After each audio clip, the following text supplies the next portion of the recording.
os habéis acercado en presencia, como a los que estáis tanto a los que estáis aquí como a los que están en streaming. Permitidme que utilice estos pocos minutos que tengo para hacer un doble reconocimiento. En primer lugar, no tengo muchas oportunidades, así que quiero reconocer el trabajo del Servicio de Neurología del Hospital de la Luz. No sé si sabéis que ahora mismo en Madrid, en la mayor parte de los hospitales privados, donde más lista de espera, la especialidad que más lista de espera tiene es neurología. Hay una demanda de atención brutal.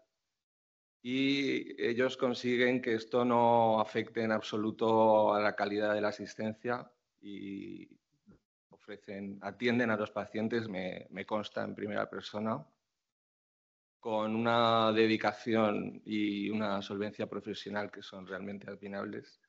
Así que os voy a pedir un aplauso para mi equipo de neurología. Bueno, en segundo lugar y sobre todo, sí quiero reconocer el gran valor del papel que jugáis los cuidadores en este tema. Sabemos que más del 80% de los cuidados los proporcionan las familias y muchas veces sin descanso, con poco reconocimiento.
No se oye nada.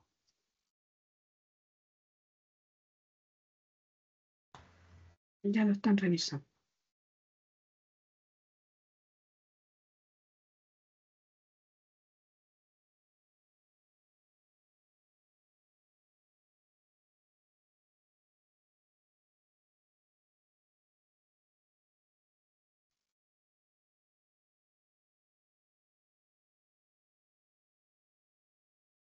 Joder. Porque cuando aparece un caso, afecta a todo el grupo familiar. Bueno, menos mal que avisan. Y Me gustaría hacer un agradecimiento especial a la Fundación Alzheimer España. Siempre ha estado detrás del cuidado de los pacientes, el apoyo a los cuidadores, especialmente a la figura de Micheline Selmes. Micheline Selmes, hasta hace pocas semanas, ha sido la presidenta de la Fundación Alzheimer España y desgraciadamente falleció, una larga enfermedad que sufrió. Y tenemos que estar muy agradecidos a Micheline del año 1992, que creó la fundación, la empujó desde prácticamente nada y supo liderar con una serie de personas, que muchas de ellas están aquí, un grupo humano que se ha volcado sobre los cuidadores y los pacientes. Entonces, sí me gustaría también pedir un aplauso a Micheline Selmes y a su recuerdo.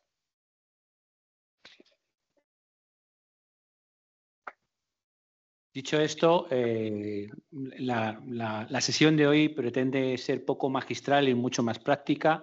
Yo voy a dar una pequeña introducción a los tratamientos futuros que a corto, a medio y largo plazo podrán aparecer en la enfermedad de Alzheimer, siendo muy sucinto, muy abreviado, porque realmente, como verán, hay montones de moléculas que se están desarrollando y un poco para que tengan un escenario de qué es lo que puede pasar en los próximos años. Y con esto paso la palabra a Esther, la directora técnica de Fundación Alzheimer España, para que termine la presentación. Vale. Pues bueno, buenas tardes a todos. Espero que los de streaming nos oigan y gracias por, bien presencialmente o bien por streaming, estar con nosotros y acompañarnos en estas jornadas que para nosotros son tan importantes.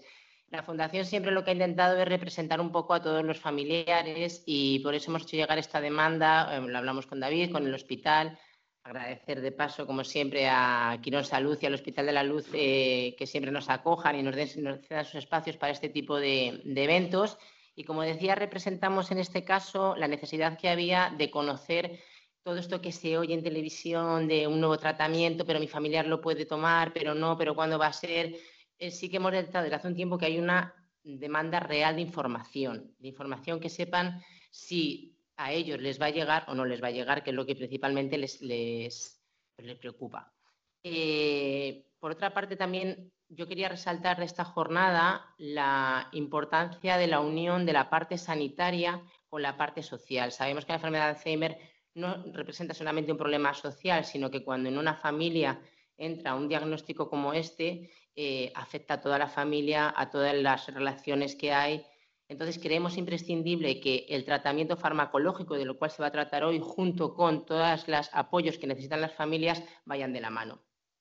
Aquí, de nuevo, la gratitud a que ciertos sectores de la sanidad sí que nos acompañen a las entidades del sector social a poder hacer un tratamiento más integral de toda la persona con enfermedad de Alzheimer y de sus familiares, porque, como hemos dicho muchas veces, esto no es solamente para la persona que lo padece, sino para todo su entorno. Entonces, por una parte, irá a la parte especializada de sanidad con el diagnóstico, con el tratamiento, con toda la investigación.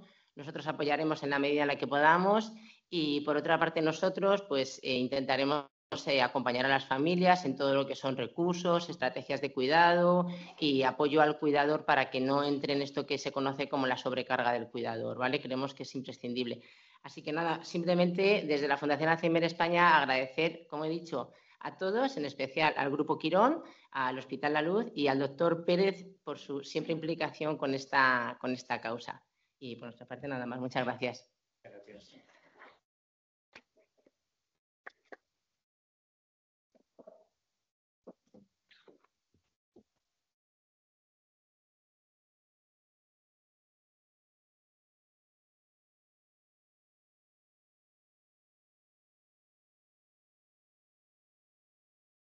Bueno, pues vamos a entrar en materia y para eso me tengo que poner las gafas, que si no, de cerca no veo nada.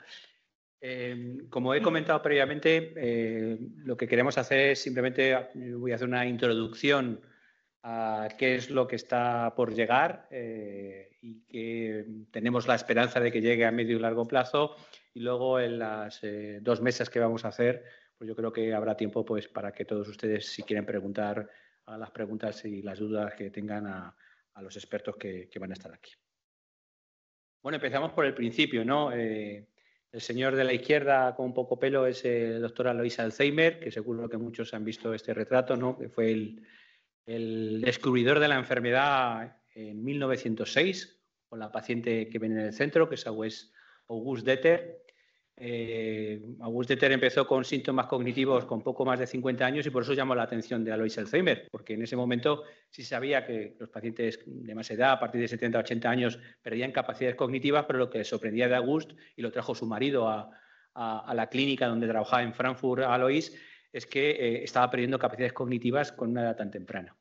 Estuvo en el hospital, la clínica psiquiátrica de Frankfurt durante 4 años hasta que falleció, y al hacer la autopsia y analizar el cerebro encontró esas 2 lesiones que pueden ver a la derecha. Son los dibujos originales de Alois Alzheimer. Y son las 2 lesiones que han permanecido en el centro de la discusión sobre la enfermedad durante más de 125 años. Por eso las pongo aquí. La de arriba es una lesión que aparece dentro de las neuronas, que se llama ovillo neurofibrilar. Y la de abajo es algo que muchos habrán oído, que son las famosas placas de amiloide, que aparecen en el cerebro entre las diferentes neuronas. Pues después de 125 años, la enfermedad de Alzheimer, que era algo muy raro, se ha convertido en uno de los principales problemas de salud del mundo occidental. Esto es un artículo publicado en una revista de prestigio hace un par de años, en el que hacían un estudio muy detallado de cómo era la frecuencia de aparición de esta enfermedad en nuestro medio y qué es lo que iba a pasar en los siguientes años, y daban estas cifras que seguro que la han oído en los medios de comunicación. Se estima que en este momento hay más de 50 millones de personas en todo el mundo con demencia, la mayoría de ellas con enfermedad de Alzheimer, y se espera que se triplique ese número para el 2050. Por lo tanto, estamos hablando de algo que no es una enfermedad rara, es una enfermedad muy frecuente y que tiene un impacto enorme. Y probablemente, yo siempre digo que la enfermedad de Alzheimer, al ser tan frecuente, también nos incomoda, porque cuando aparece algún tratamiento, cuando es una enfermedad rara, pues la sociedad está dispuesta a pagarlo por un grupo reducido de personas, pero cuando son tantos, pues la sociedad se lo piensa 2 veces, ¿no? Y yo creo que eso quizás es un hándicap a la hora de implementar las nuevas terapias.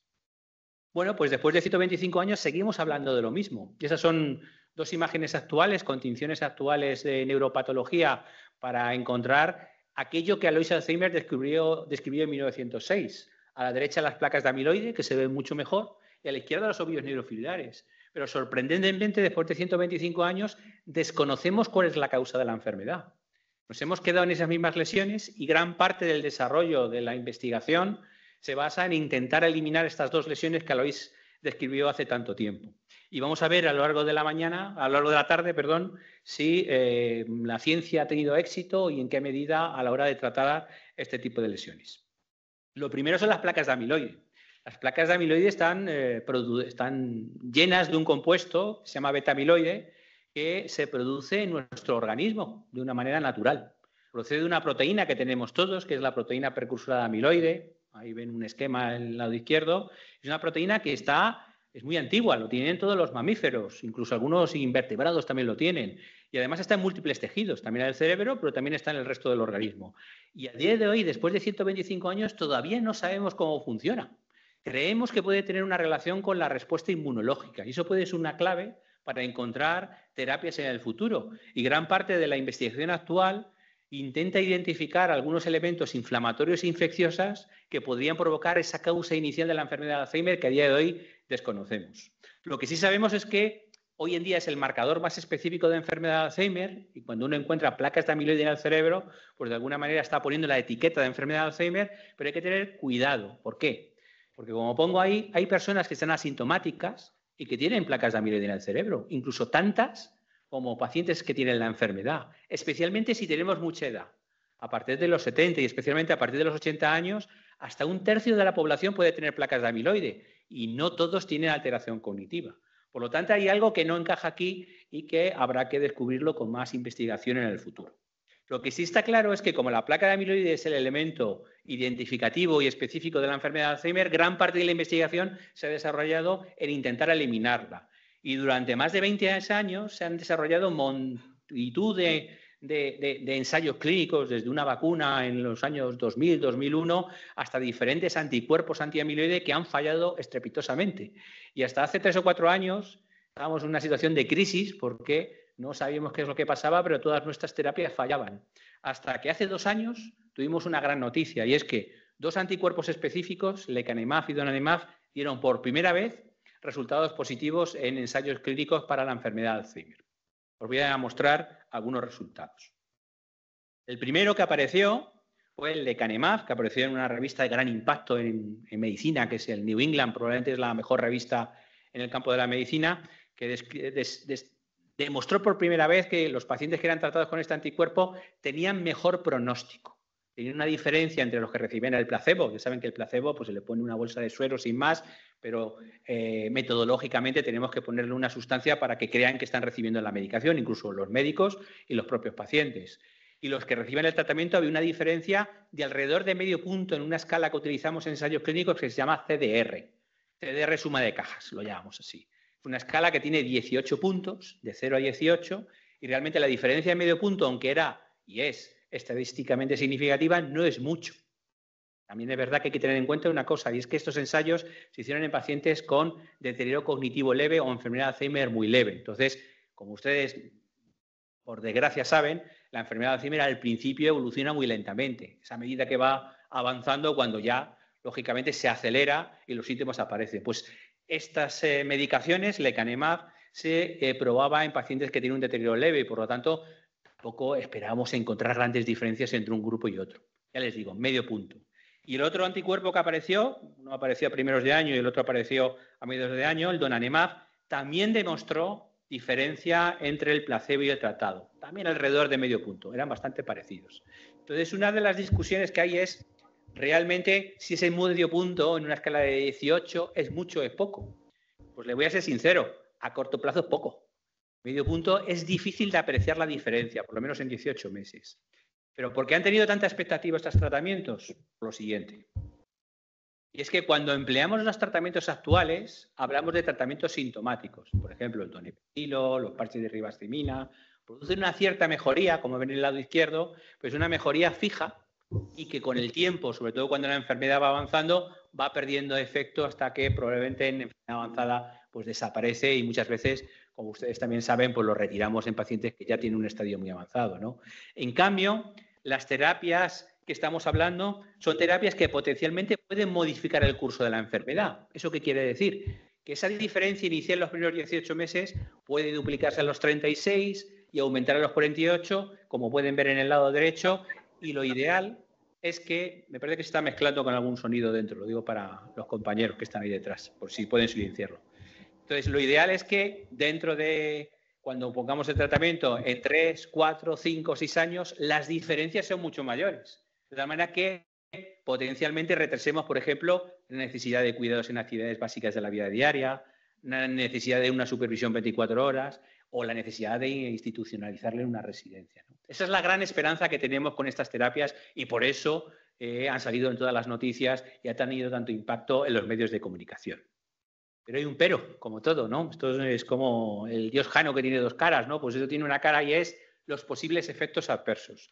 No son terapias que estén exentos de efectos adversos, hay que tener cuidado. Hoy lo van a ver en letra pequeñita desde ahí, pero yo se los voy a contar. En estas terapias, entre el 15 y el 20% de los pacientes pueden tener una complicación que se llama ARIA. Es un acrónimo que engloba pacientes que tienen lesiones en la resonancia inflamatorias. Porque realmente lo que hacemos es generar una reacción inflamatoria contra el amiloide para limpiarlo. Metemos anticuerpos y los anticuerpos viajan hasta el cerebro, se fijan con el amiloide y lo sacan del cerebro. Ese es el mecanismo de acción.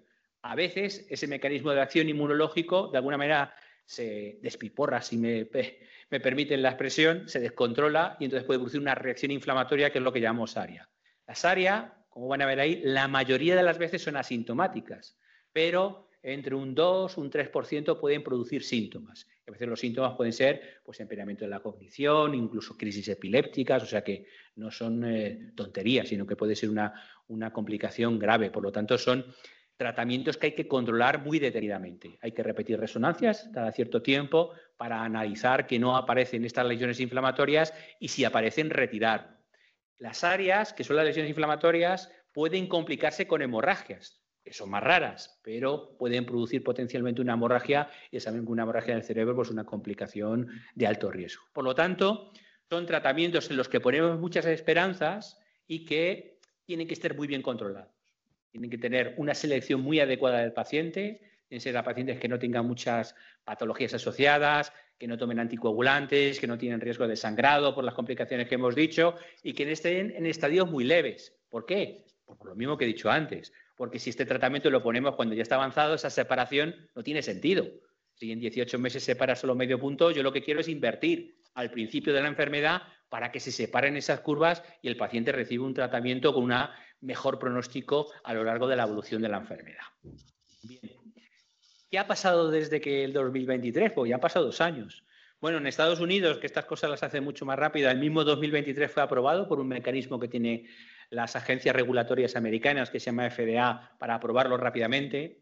La FDA, que es la agencia reguladora americana, cuando ve que hay una medicación que puede tener un impacto sobre la enfermedad, lo aprueba en pocos meses. En Europa, no solamente en España, en Europa en general somos mucho más lentos y no lo pensamos mucho. Es más, hasta hace poco la agencia europea se lo había pensado y inicialmente dijo que no, que necesitaba más informes y no fue hasta abril de este año cuando se ha aprobado por primera vez el lecanemab y les puedo decir que hace unas semanas, se ha aprobado también donanemab. Eso quiere decir que ya tenemos en Europa los 2 anticuerpos autorizados. Todavía falta más tiempo y es que cuando se aprueba por la EMA, que es la agencia europea, luego pasa a los gobiernos nacionales. Y ahora en este momento me consta que están en el Ministerio de Sanidad los 2 fármacos viendo a ver cómo se puede implementar en España y si llega también al Sistema Nacional de Salud.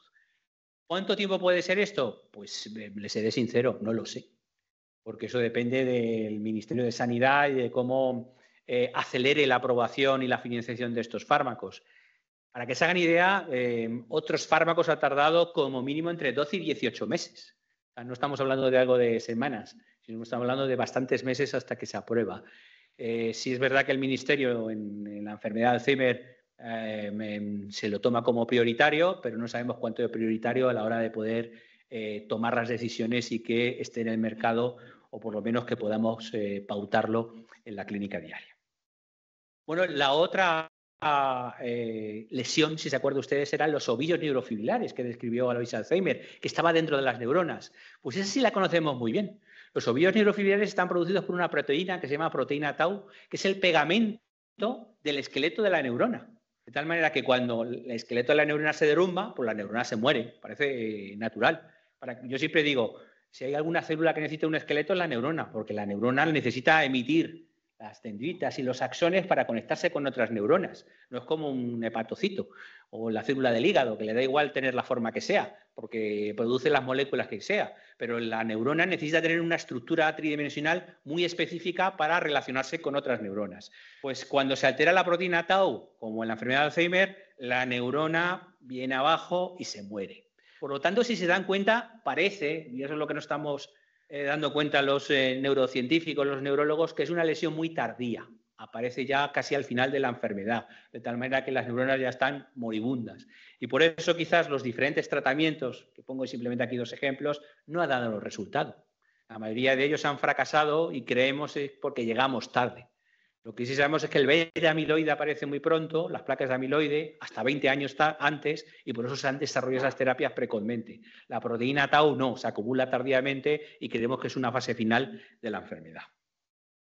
Bueno, esto desde el punto de vista farmacológico, porque les quería también aquí mostrar algunas cosas que se están desarrollando desde el punto de vista tecnológico, que es lo que llamamos neuromodulación cerebral no invasiva. La neuromodulación, que es una técnica que lleva 20 o 30 años en nuestro medio, inicialmente se hacía con electrodos profundos y sobre todo se ha estudiado mucho en el Parkinson. Se introducía un electrodo en el cerebro hasta ciertas dianas terapéuticas y se estimulaba y producía una mejoría sintomática. Lógicamente, introducir un electrodo en el cerebro pues no es una terapia fácil y tiene sus complicaciones. Pero desde hace 10, 15 años sabemos que hay algunas formas de estimular el cerebro sin tener que abrirlo. Y por eso lo decimos no invasiva. Inicialmente teníamos la estimulación magnética transcraneal, que es un aparato que emite pulsos magnéticos y lo que hace es estimula o inhibe diferentes grupos neuronales. Y de alguna manera intenta aumentar la capacidad de las neuronas de generar nuevas conexiones con otras. No es una terapia que evite las enfermedades neurodegenerativas, pero intenta pues aminorar o mejorar esas conexiones que se van perdiendo porque las neuronas se van muriendo. Por un lado tenemos, como he comentado, la estimulación magnética transcraneal, que es un poco más engorrosa, se tarda más tiempo, tiene ciertas limitaciones en algunos pacientes que tengan, por ejemplo, marcapasos, y tiene pocos riesgos o pocos efectos adversos, pero sí hay descritos algunas complicaciones como producir crisis epilépticas. Es raro, pero puede producirlo. Pero tiene algunos, ahí ven un metaanálisis, que es una revisión de todos los estudios que se han hecho, que parece que tiene beneficio en mejorar el deterioro cognitivo. Y la otra, que la tenemos desde hace menos tiempo, es la estimulación por corriente directa. Esta no utiliza campos magnéticos, se ponen unos electrodos en el cráneo, produce una corriente eléctrica de bajo voltaje, de bajo amperaje, o sea, como mucho notas un cosquilleo, ¿no? Que te estén produciendo una corriente eléctrica de alto nivel, y induce también una estimulación o una inhibición de las neuronas que están alrededor de ese electrodo, y lo que pretende también es mejorar esas conexiones neuronales entre unas neuronas y otras. Y como ven, eso es un análisis también sistemático, un metaanálisis que se engloban diferentes ensayos clínicos y se ve que tiene cierta mejoría en pacientes con deterioro cognitivo. Siempre con cautela, son tratamientos que tienen leves mejorías siempre que se acompañen también de unas buenas terapias no farmacológicas, que yo siempre digo en la consulta. Es decir, la mejor de las terapias farmacológicas, la mejor de la neuromodulación, no hace nada si el paciente está en casa viendo la tele. No es por echarle mucho la culpa a la tele, pero desde luego que no esté activo, que no haga estimulación cognitiva, que no haga ejercicio físico, que no haga interacción social, porque eso va a ayudar a mejorar su funcionamiento junto con todo lo demás que podemos ver ahí. Bueno, hasta aquí lo que va a aparecer a corto plazo. ¿Y ahora hacia dónde vamos? ¿Qué es lo que puede aparecer en el futuro? Lo sencillo sería decir que no lo sé, porque puede aparecer la sorpresa por cualquier lado, ¿no? Esto, para que se vean ustedes, es un análisis de las moléculas que están en estudio en la enfermedad de Alzheimer. Es un trabajo que publica todos los años un neurólogo muy conocido que se llama Jeffrey Cummings, y se pueden ver hacia adentro las que están más avanzadas, que se llaman fase 3, luego la fase 2 y la fase 1. Pues en la fase 3 tenemos un montón de moléculas que se están desarrollando. Muchas de ellas, las que están en verde, son aquellas que pretenden modificar el curso de la enfermedad, o sea, las que ponemos más esperanzas. No todas son anticuerpos frente al amiloide, sino también hay otras terapias de otro tipo para intentar ver qué es lo que va a pasar. Con esto lo que quiero decir es que la sorpresa no puede aparecer por cualquier lado. De tal manera que yo me voy a quedar corto en las 3 o 4 cosas que le voy a mostrar a continuación. La primera que les quiero aparecer es algo que a lo mejor a algunos no les sorprende, quizás a otros sí, y son lo que llamamos agonistas de la GLP-1, el glucagón, el receptor de glucagón. Y hay un fármaco muy conocido, que lo pongo ahí pero no quiero mencionar, que se utiliza mucho pues, en diabetes, pero también para perder peso, que ha demostrado y tiene estudios que la verdad es que son muy prometedores a la hora de intentar evitar la demencia y el Alzheimer. No se sabe muy bien por qué, si es verdad que tiene un efecto sobre el metabolismo, reduce peso, disminuye los factores de riesgo vascular y también parece que tiene un efecto sobre la neuroinflamación cerebral. Lo que sí es verdad es que los estudios preliminares son muy esperanzadores. Hay un ensayo clínico ahora en marcha, que probablemente tengamos los primeros resultados a finales de este año o principios del año que viene y todos tenemos mucha esperanza de que nos pueda dar una buena noticia. Es tan sorprendente si los resultados son positivos que no vamos a saber si realmente tiene un efecto sintomático o un efecto modificador del curso de la enfermedad. Pero son fármacos que son aceptablemente bien tolerados. Bueno, la complicación fundamental es que pierde uno peso. Entonces, depende del perfil, pues a veces viene bien o viene mal. Pero desde luego sí es una esperanza que tenemos bien fundamentada y veremos qué es lo que pasa en los próximos meses o pocos años a la hora de encontrar una terapia efectiva. El segundo factor clave que le voy a presentar aquí es algo más a largo plazo. Es que si recuerdan al principio, desconocíamos cuál era la función del beta-amiloide. Pues cada vez tenemos más pruebas que puede ser un factor fundamental en la respuesta inmunológica innata. Y la hipótesis que tenemos en este momento es que realmente esa proteína que tenemos todos se segrega cuando tenemos una respuesta inflamatoria. Pues una bacteria, un virus, incluso una célula tumoral, y esas placas de amiloide no son más que estructuras tridimensionales que atrapan las bacterias, los virus, y evitan de alguna manera producir la respuesta infecciosa, inflamatoria. De tal manera que probablemente las placas de amiloide no sean más que un marcador de una respuesta inflamatoria. No sería la causa última, sino a lo mejor es un mediador, algo que pasa por ahí, con un papel importante, pero no protagonista en todo esto. Y tenemos algunas pruebas que nos lo pueden aportar. Eso es un poco la fisiopatología que podía producir, tanto desde el punto de vista de inflamaciones crónicas que podían provocarlo, tanto a nivel intestinal o bucal, y sobre todo donde más se ha estudiado es en la boca, porque la infección crónica más frecuente que tiene el ser humano es la periodontitis, las caries y las periodontitis. Es la infección crónica más frecuente. Y hay un estudio muy bonito que se publicó hace pocos años de una de las bacterias que tenemos en la boca, probablemente la más potente, que es la Porphyromonas gingivalis, que se analizó el tejido de enfermos de Alzheimer y se vio que hasta el 70% de los pacientes con enfermedad de Alzheimer tenían material genético de estas bacterias en el líquido cefalorraquídeo, o sea que estaba en contacto con el sistema nervioso. Incluso se vio que una toxina que genera la Porphyromonas gingivalis, que es la gingipaína, que es una toxina que produce, era capaz de producir beta-amiloide y también disfunción de la proteína tau. O sea que parece que se están encajando las diferentes piezas del puzzle para pensar que alguna respuesta inflamatoria de estas inflamaciones crónicas genera la respuesta inmunológica a nivel cerebral. Y tenemos otra prueba, y es un estudio también de hace un par de años o 3, con una bacteria que hace con frecuencia, produce neumonías, que es la Chlamydia pneumoniae. Hicieron un estudio experimental con ratones que introducían Chlamydia pneumoniae por la nariz y se veía que esa bacteria era capaz de migrar hasta el cerebro, producir una reacción inflamatoria, y la imagen que ven a la derecha es una imagen tridimensional de la Chlamydia pneumoniae en verde y alrededor el beta-amiloide. Esta es la primera prueba que tenemos de que el beta-amiloide intenta taponar o intenta frenar una infección a nivel del sistema nervioso central. Con esto lo que quiero traerles aquí es que a medio y largo plazo probablemente la sorpresa nos dé algún tipo de innovación en el campo de la neuroinflamación, porque sea la causa inicial de esos mecanismos que a día de hoy desconocemos y que provocan la enfermedad de Alzheimer y quizás otras enfermedades neurodegenerativas. Termino con estas conclusiones, sin más, para luego empezar el debate. Algo que es obvio, sin neurociencia básica no vamos a conocer el origen de las enfermedades neurodegenerativas. Tenemos que conocer más del funcionamiento del cerebro y de por qué aparecen las enfermedades neurodegenerativas, porque como ustedes están viendo, lo desconocemos en gran medida. Lo segundo es que las terapias antiamiloide son la primera vez que tenemos resultados positivos sobre un mecanismo básico de la enfermedad, que son las placas de amiloide. Lógicamente tenemos incertidumbres y tenemos que ver qué es lo que va a pasar en el futuro a largo plazo sobre su beneficio y también la seguridad clínica, y que tenemos que esforzarnos e intentar controlar los pacientes, la selección de los mejores pacientes para poder aplicar estas terapias. Y a medio plazo, pues veremos si tenemos buenas noticias desde el punto de vista de la neuromodulación, porque el desarrollo tecnológico y quizás la inteligencia artificial aplicada a este tipo de neuromodulación nos puede dar buenas noticias, y quizás más a medio y largo plazo las terapias neuroinflamatorias. Muchas gracias.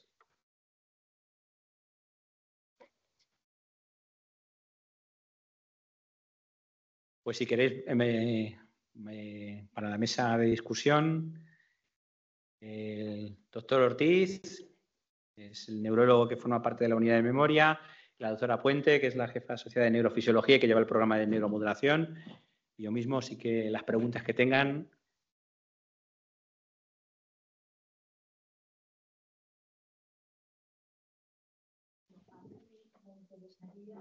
Un minuto, que es porque si no, no oyen desde fuera. Yo estoy interesada en cómo se puede conocer el diagnóstico, más que en el tratamiento.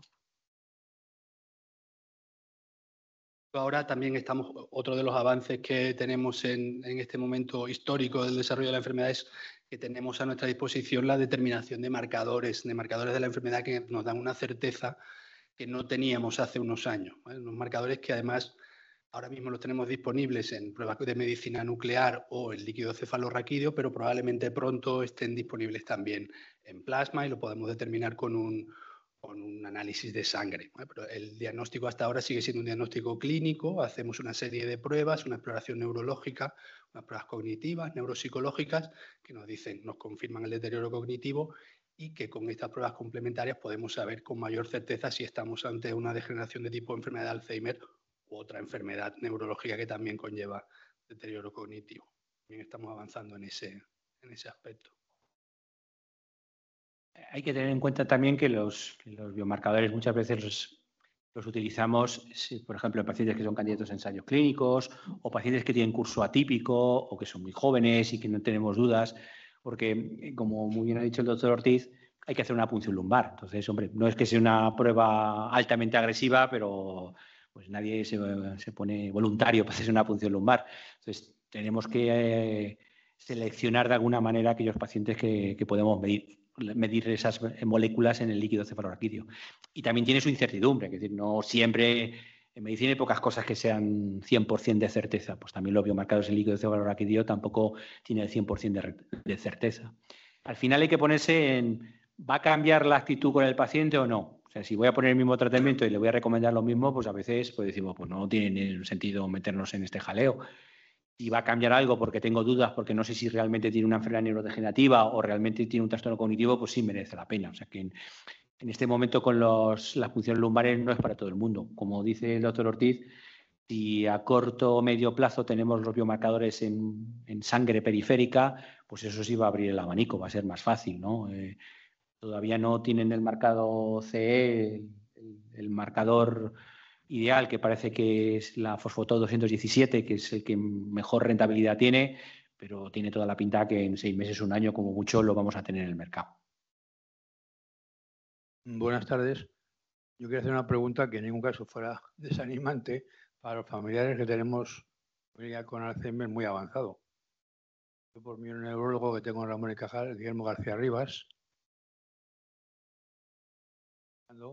me dijo, dice, bueno, por supuesto, no te quiero desanimar, pero el estado de tu esposa no está, lógicamente, para administrarle estos fármacos que estamos o que están, digamos, buscando, porque en el momento que se aprueben y se puedan utilizar, van a ser utilizables para enfermos muy iniciales.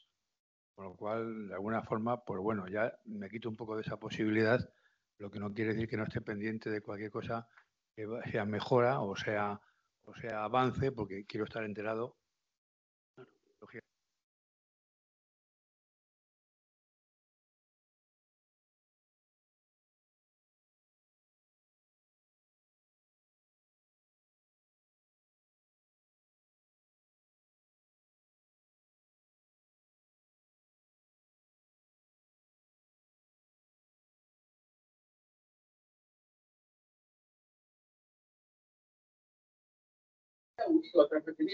No se oye ya.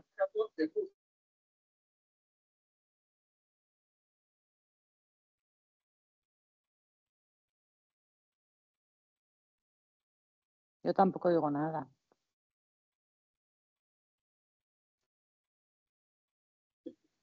No, yo tampoco oigo nada. Se ha vuelto a cortar.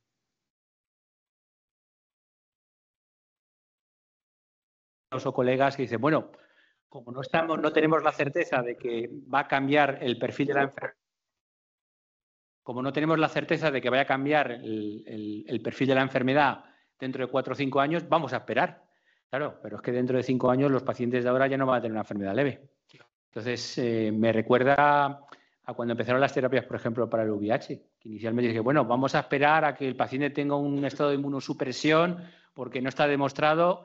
Ya, pero 10 años después demostraron que si empezábamos antes tenía mejor pronóstico. Entonces, ahora tenemos un dilema encima de la mesa.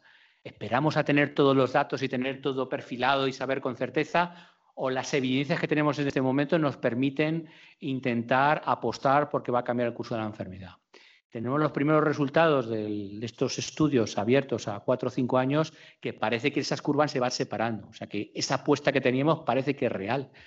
Pues es duro decirle a un paciente que ahora tiene una enfermedad leve que se espere 3, 4, 5 años para tener todas las pruebas cuando ya está en una enfermedad moderada.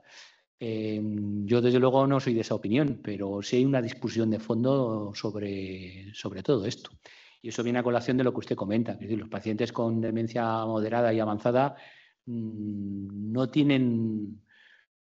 parece que vaya a haber una solución, porque gran parte de la investigación, el 90%, me quedo corto, están orientados a estadios muy leves. Entonces, y es verdad que hay algunas moléculas que se están ensayando, sobre todo en tratamientos sintomáticos, pues para los trastornos de conducta, que como usted sabe, pues es un problema a partir de enfermedad moderada severa.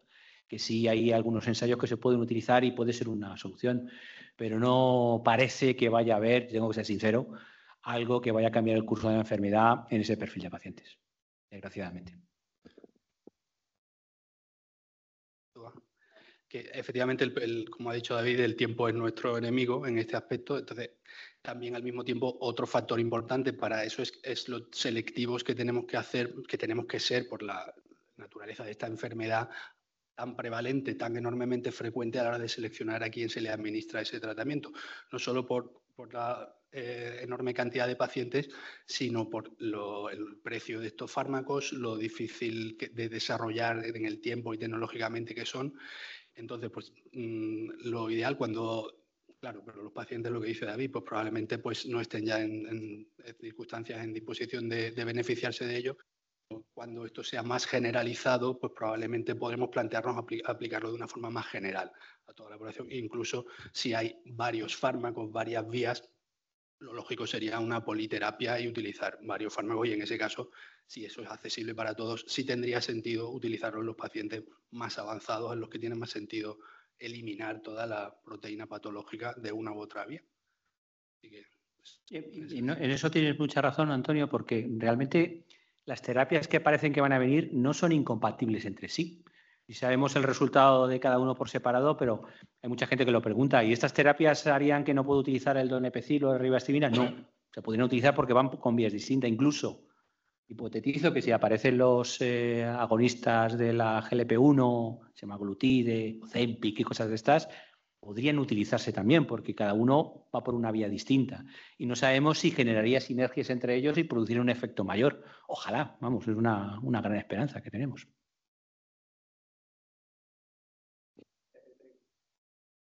Todos estos nuevos tratamientos entiendo que sería sobre pacientes que no tienen otras patologías que compliquen la evolución o compliquen la reacción, ¿no?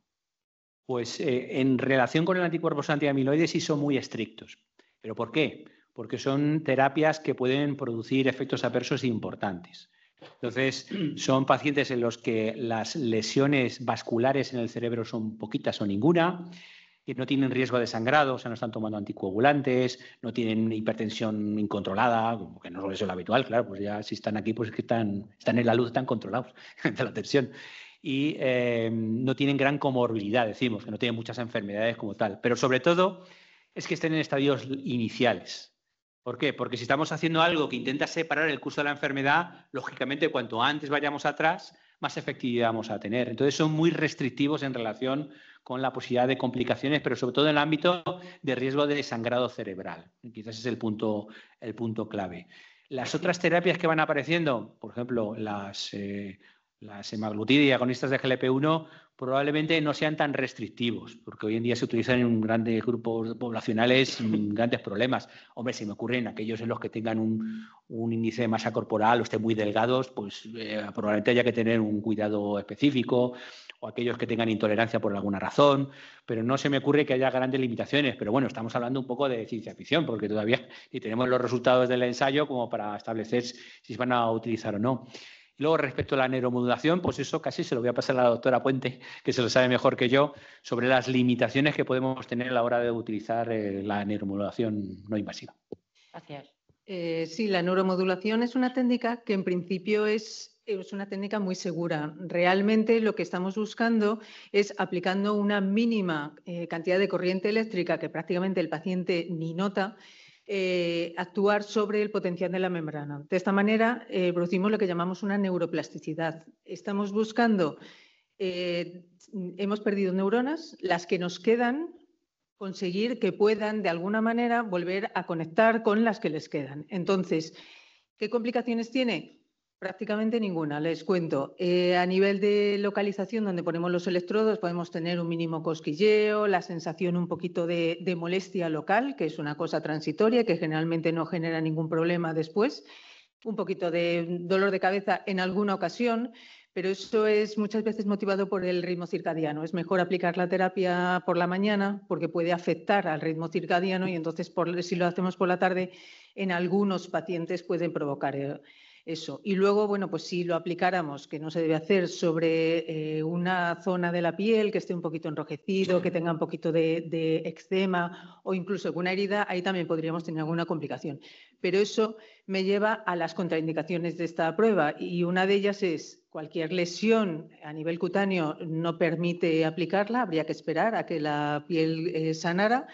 Y luego, bueno, pues la existencia de, por ejemplo, marcapasos o dispositivos de estos DICE que de alguna manera son contraindicaciones relativas, pero sería mejor no correr el riesgo, entonces generalmente no los aplicamos en esos casos.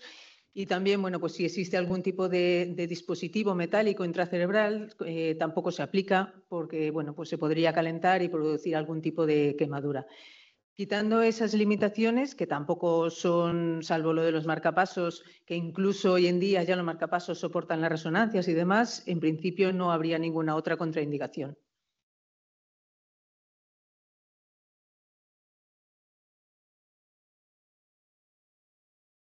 Gracias. Son dos preguntas.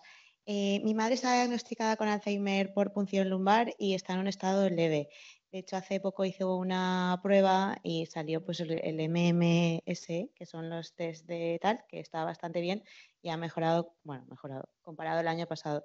Pero es verdad que a nivel de olvidarse a lo mejor tomar las pastillas, he detectado que se está olvidando a lo mejor ducharse algún día, pero sigue pudiendo tomar, o sea, coger el autobús y hacer vida medianamente independiente, pero no sé en qué nivel o en cuándo es el corte para definir si aún sigue siendo leve o ha pasado a moderado, porque todas las pruebas, los test que le hacen los pasa bien, pero después en su día a día, pues a veces pasa eso, se olvida la medicación, se olvida ducharse, se olvida lo que ha hecho ese día por la mañana o lo que hizo el día anterior.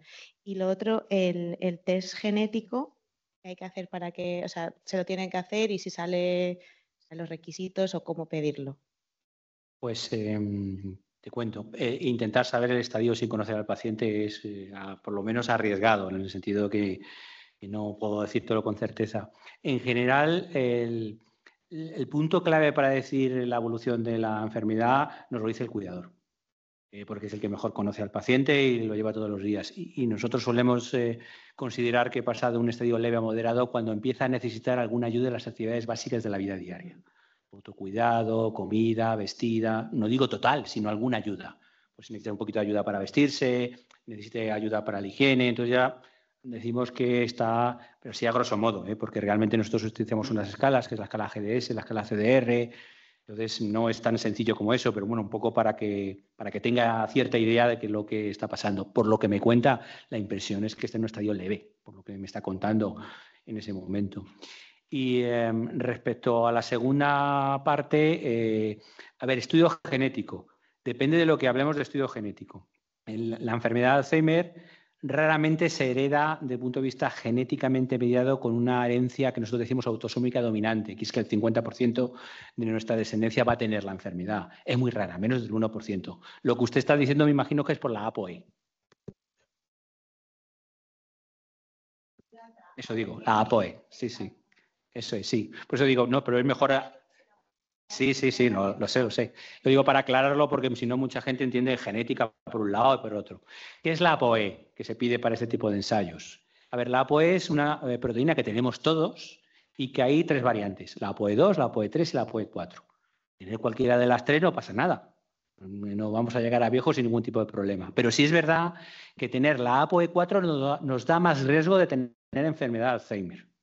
Para que se haga idea, sabe que tenemos 2 genes, desde el padre y de la madre, entonces si tenemos uno de los 2, 4, y el otro puede ser 2 o 3, pues tenemos un riesgo entre 3 y 4 veces mayor. Y si tenemos los 2, el riesgo puede llegar hasta 8 o 10 veces, pero no quiere decir que vaya a desarrollar la enfermedad. Hay sujetos cognitivamente sanos con 80 años que se mueren y luego andan, pues era por 4, ¿sabes? Entonces hay que tenerlo en cuenta. Pero ¿por qué viene todo esto aquí? Porque eso no era más que tenía cierto interés epidemiológico, por decirlo de alguna manera. ¿Por qué? Porque cuando se hizo el ensayo clínico, se vio que los pacientes que tienen APOE4 tenían más riesgo de sangrado y de complicaciones. Simplemente es para conocerlo. Es más, en Estados Unidos no se ha limitado a ningún paciente por una determinación genética. Se puede poner en pacientes con APOE4 con 1 o 2 genes, lo que pasa es que hay que comentarle el riesgo. Usted tiene más riesgo de desarrollar complicaciones, incluso a veces se hace un programa más detenido de control, ¿no? En la Agencia Europea del Medicamento, que son más rigurosos, fue uno de los problemas que tenía encima de la mesa, que no sabe muy bien qué hacer con los pacientes APOE4. Y al final, pues han decidido que aquellos que tienen los 2 genes, el del padre y de la madre, no podemos poner el tratamiento, porque ellos opinan que el riesgo de complicaciones es superior al potencial beneficio, por lo menos a día de hoy.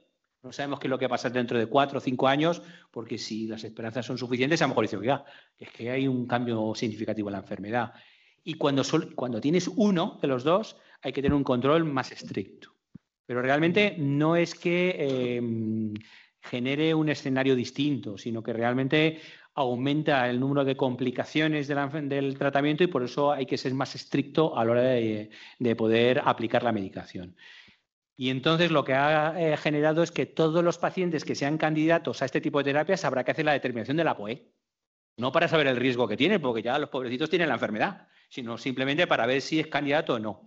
La única buena noticia es que ser homocigoto para APOE4 es relativamente infrecuente. El 90% de la población no es homocigoto. O dicho de otra manera, el 10% de la población es homocigota APOE4, incluso yo creo que menos. Pero bueno, eso es lo que nos dicen los estudios epidemiológicos. Entonces, es una terapia que para ese 10% no va a poder ser aplicable, por lo menos a día de hoy. Veremos en el futuro. En el chat de Teams hay 2 preguntas, que no sé si hay tiempo. Una la hace un alumno que está conectado y pregunta si la demencia senil tendría algo que ver con el Alzheimer. Bueno, la demencia senil es un término un poco ya que nosotros en neurología ya utilizamos menos. Es un término que consideraba que ser senil o ser anciano y tener demencia es algo pues que va paralelo. Entonces, el Alzheimer es un tipo de demencia, pero no es la demencia senil, pues bueno, lo podemos asimilar a la demencia vascular, es a otro tipo de demencia por otro tipo de factores, que están relacionados en algunos factores etiológicos, sí, pero no son exactamente lo mismo y tampoco es un término que utilicemos ahora con asiduidad y como se hacía previamente. Es más, yo creo que es un término que hay que abandonar, ¿no? Porque de alguna manera tiene una implicación de edadismo claro, en el sentido de que esto es casi traducido, no es la demencia que le ocurre a los mayores y casi es una cosa normal que tiene que aparecer, ¿no? Hoy en día deberíamos evitar ese término porque no dice nada. Es un término que, como bien ha dicho el doctor Ortiz, se utilizaba cuando no se hacía ninguna prueba. Venía un paciente de 80 años, tenía heterocognitivo y se le hacía como mucho un análisis de sangre, decía, pues demencia senil y poco más. Hoy en día tenemos que dar un paso para dar un diagnóstico etiológico, un diagnóstico de qué es lo que le está pasando al paciente. Si es una enfermedad de Alzheimer, si es una demencia vascular, si es una demencia de cuerpos de Levy, si es una demencia por tóxicos o por déficit de vitamina B12 o alteración tiroidea, lo que fuera. Pero el apelativo de demencia senil es un apelativo que se utiliza hace 30 años o 20 años en aquellos pacientes mayores en los que de alguna manera se claudicaba y no se hacía ningún tipo de estudio. Simplemente se le ponía una etiqueta, como seguro que ustedes habrán visto hace 30 años cuando venían a la consulta a pacientes mayores que prácticamente pues, no se les hacía caso. Se le ponía una etiqueta y demencia y poco más. O sea que, en definitiva, deberíamos evitarlo. Y hay otra pregunta, comentan que cómo una persona puede acceder a estas novedades terapéuticas que hemos comentado en la presentación, si todo es por privado y si en el hospital se están aplicando todas estas novedades actualmente. A ver, las terapias antiamiloides todavía no las tenemos para poder aplicar. Si una vez que lo aprueba la EMA, hay algunos países que se aplican casi inmediatamente, aunque se ha tardado un poquito más de la cuenta porque requiere un registro europeo que también ha obligado la Unión Europea. Y en Alemania y en Austria creo que en este momento se está empezando, o sea que todavía no sabemos. En España, de momento, no podemos aplicarlos como tal, así de claro, ni por privado, ni por público, ni por semi-privado, no hay esa opción.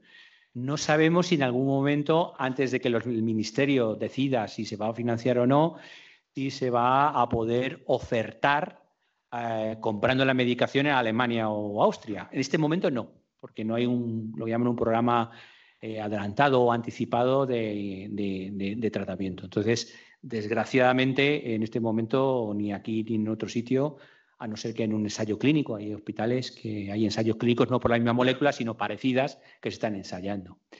Respecto a la neuromodulación, en nuestro centro tenemos neuromodulación por corriente continua. Y si quieres, coméntalo tú, la doctora Puente. Y nosotros estamos iniciando precisamente ahora el programa de neuromodulación. Lo que pasa que de momento pues es una oferta en concepto de privada. Realmente serían unas sesiones que haríamos, son normalmente unas 5 sesiones que se aplicaría al paciente. Y bueno, pues en principio la utilidad, el poder acceder a ello no sería a través de la consulta. Tendrían que ir al neurólogo y el neurólogo lo indicaría. Yo creo que lo importante es que no es una terapia para todo el mundo y también hay que tener las expectativas adecuadas. No es una terapia que vaya a cambiar el curso de la enfermedad, sino que puede mejorar algunos síntomas y no todos son candidatos. Por eso yo creo que lo importante es que su neurólogo decida si es útil para él o no es útil para él en un momento dado. Sí, además la neuromodulación en la enfermedad de Alzheimer, concretamente, de momento ofrece resultados no especialmente buenos, o sea, son más bien modestos, pero sin embargo sí que tiene utilidad en algunos síntomas. Por ejemplo, sí que tiene utilidad en los trastornos de atención, por ejemplo, en los trastornos de estado de ánimo, puede ser la depresión, por ejemplo, también en los trastornos de ritmo circadiano, en ese tipo de cosas sí puede ayudar. En cuanto a la evolución propiamente de la enfermedad, hoy por hoy, la neuromodulación no nos está dando demasiados buenos resultados. Se está aplicando y se está estudiando, pero de momento no hay un resultado que nos haga decir que va a cambiar el curso de la enfermedad. Hay una pregunta en la sala, ¿no? Creo.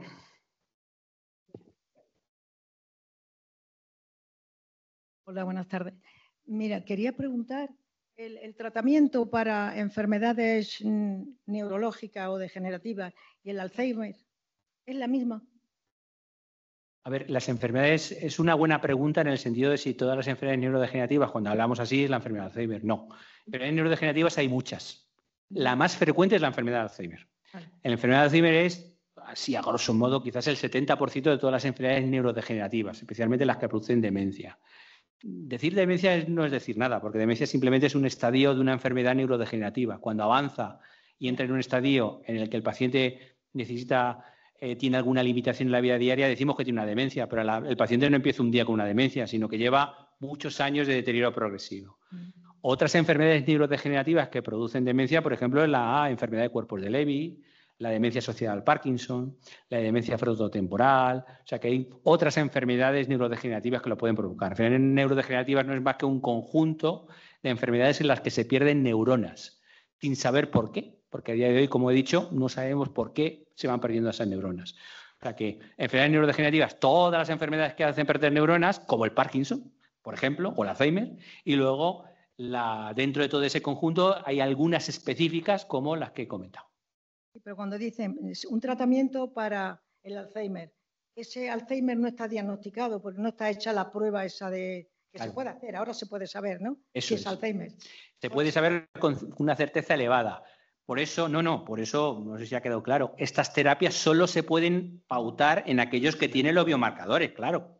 O sea, para acceder a estas terapias, el día que las tengamos, lo primero que hay que hacer es una punción lumbar para analizar el líquido cefalorraquídeo o una prueba que se llama PET de amiloide de medicina nuclear para ver si el amiloide se acumula en el cerebro, o cuando tengamos el biomarcador en sangre, pues tenerlo elevado. Pero claro, no se puede poner en alguien que venga a decir, pues venga, vamos a probarlo a ver qué pasa, porque además es una terapia que elimina el amiloide.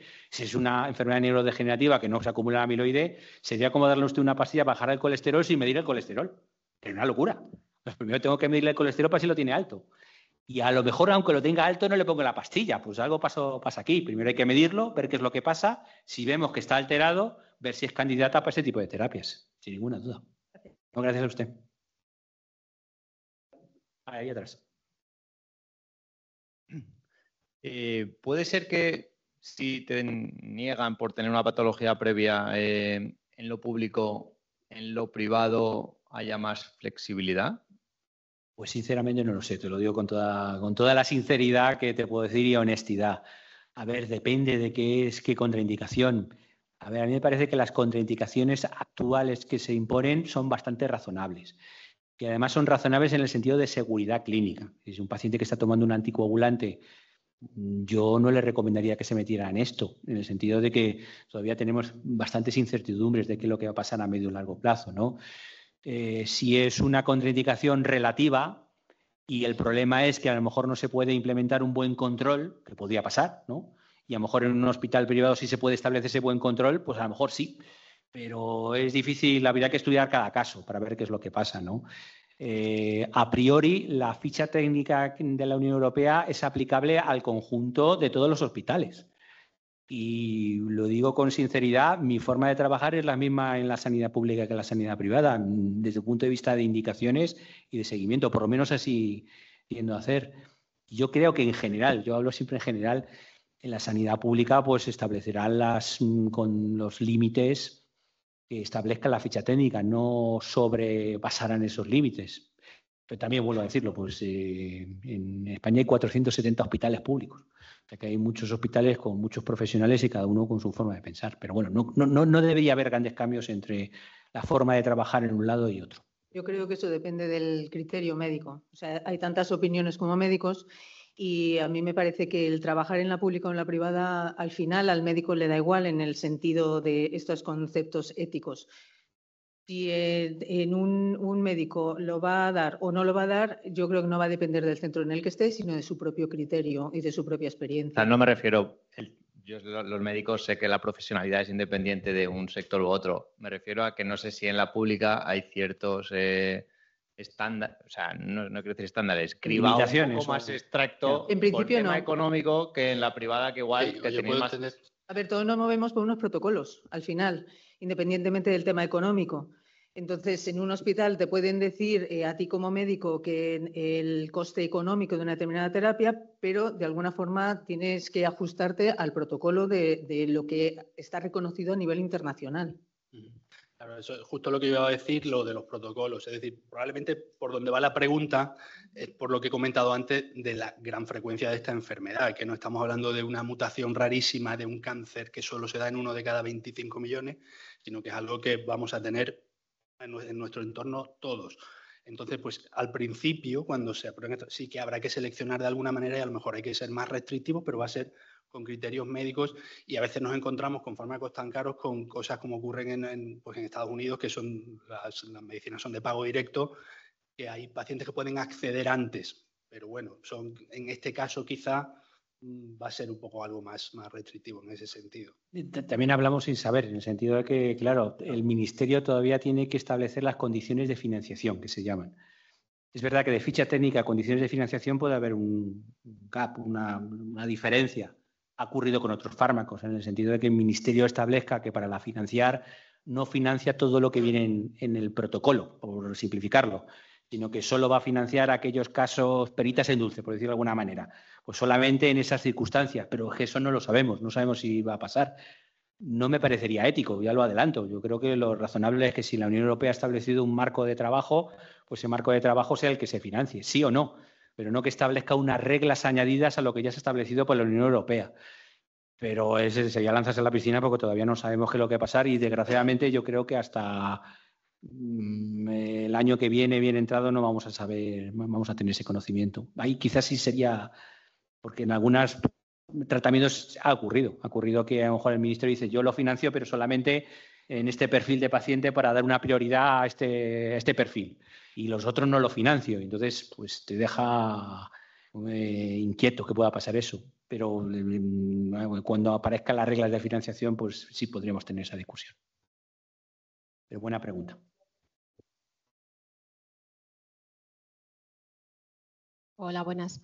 Quería preguntarles si con la nueva prueba que han comentado de análisis de sangre, consideran que se va a poder detectar muchísimo antes, porque al ser más fácil la prueba se va a poder hacer más pruebas que con la punción lumbar.